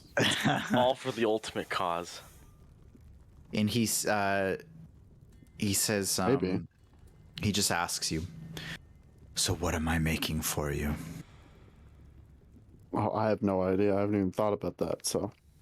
It's when we come back with the rods, we'll let you know. That might be something that I ponder. I wasn't even thinking about it. And he just like slack-jawed No. just stares at you for a second. I'm not talking to him, I'm talking to you. Sign a deal with the devil. I don't even know why I did that, but you know what? A piece of armor. What's a fidget spinner from hell? You get to choose what you want. You tell me a piece of armor, and I'm gonna make you socks. I don't know the armor types, Phrank. Tell him when you get back, you'll confidently know. I want to know. He's not gonna make it now. Can you make it now? He's not gonna let you have it until you bring back the rods. What do you when mean, you come back. Silas? How's about this? I didn't read the You think contract. this is goodwill? Oh Bro, my you God. think this is goodwill, By the way, I bro? don't know how to read it. Excuse my friend. He signed the contract. Yes. Yeah. But, Okay. yeah, I did. He needs time to think of what needs to be made. But considering the man that you are, or the pit fiend that you are, I'm sure you can make it very quick when we come back with the rods. Yes? How's about this? I'm gonna make you something that will help you if you end up actually confronting Zariel. And you're gonna have to take my word now.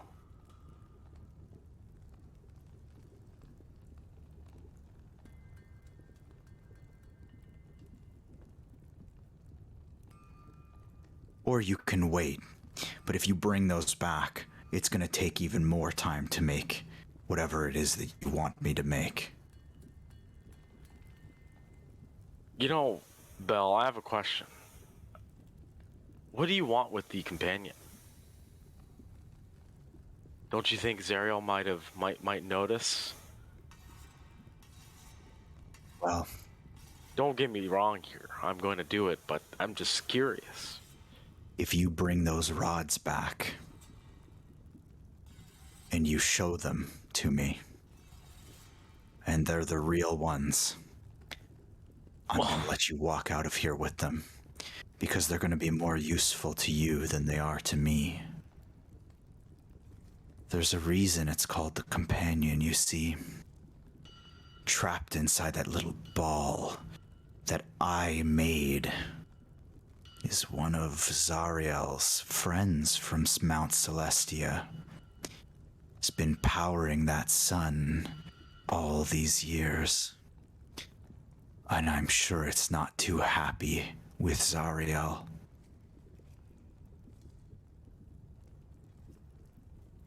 So if you really want aid in your takedown of Zariel... Fuck. Is there a way I can insight check this shit? Sure. Sure. Okay, I sent you a message, Frank. Sure. That's some pretty big info. That's huge. What'd you roll here? 15? To be honest, this whole conversation, he just seems like he's like, you're basically a pawn. He doesn't give a shit what you do, but if you're willing to do this thing and you actually get it done, he's like, yeah, he's like, there's no reason for him really to be pulling your chain. All right.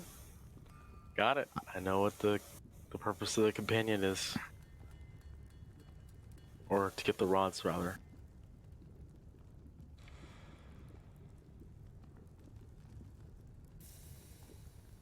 Well, see, I don't know what he can. I'm just gonna go with whatever he thinks is best, because I don't know. So kind of you to trust me. Well, we have the same goal. Well, maybe Yes. not the same goal, but the same enemy. I'm gonna stay hands off outside of making this for you. And the information I've given you, I'm sure if a certain someone were to hear about this, they wouldn't be too pleased, so you will stay quiet about any information. In fact, if you find Archon the Cruel, and he is cruel, Does he steal cheese? I'm just kidding. you won't. What the fuck? It's a thing that people do in Skyrim. I was making a big level joke. You won't mention my name To Archon. to Archon. Archon does steal. Remember that, Silas? Don't mention Bell's name to Archon. Got it. Or anyone else for that matter. Now get the fuck out of my forge. Wait, no. One second. Now you obviously hate demons. And I'm just gonna hold up the necklace. Do you have any idea what this is? It's hideous. Hey.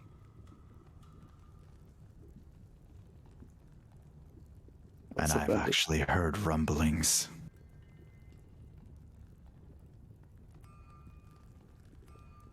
Yes. That could be quite useful to me too. But I'll have to smash it off of your neck. And that won't be pleasant for you. You know, I think we're done here. Oh, don't get me wrong, I can get it off. But you're more useful to me seeking those rods out. So go do that, and maybe we'll deal with 2 of your problems. Or 3 of your problems. Seems like you carry a lot of those. Yep, I'm desensitized from this cause. Time to Now, go, Silas. fuck out. Yep. Nice meeting you. Nice meeting you. That is totally the vibe, though. So you left the dragon scales there, then, I take it? Well, does he need those to craft it? Yes. Then yes. Bro. Bro. On. Oh my god. Intelligence 8. -1 to roll. Lemon take a RL intelligence check. Yes, I left. Okay. What do you mean? He was gonna craft me an Do you item. need like, dough to make bread? bro? Why to would he be- ask to that be question? fair- I was like, I was thinking he was like asking if I'm gonna take them, you know, because like obviously wanted the weapon made, so you know. It's not so obvious funny. to anyone but you, Lemon. You know. Nothing you do is obvious. That's Not true, a that's true. goddamn thing. That's true.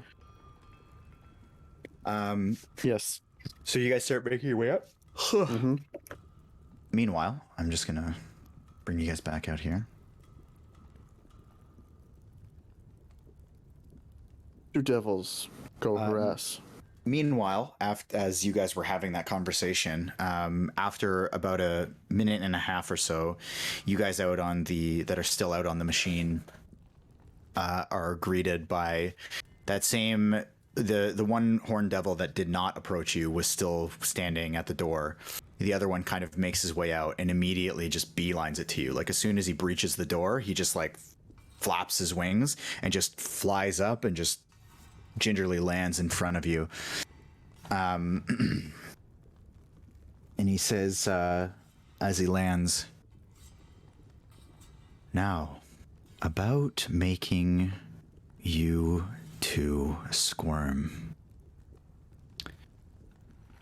And we're just gonna call the session there. That'll be a good little closing point. We'll come back with a little conversation with the Horned Devil and two drivers. Boys. Two burly boys. A burly boy and a frail boy. With a big hole Twink. in it.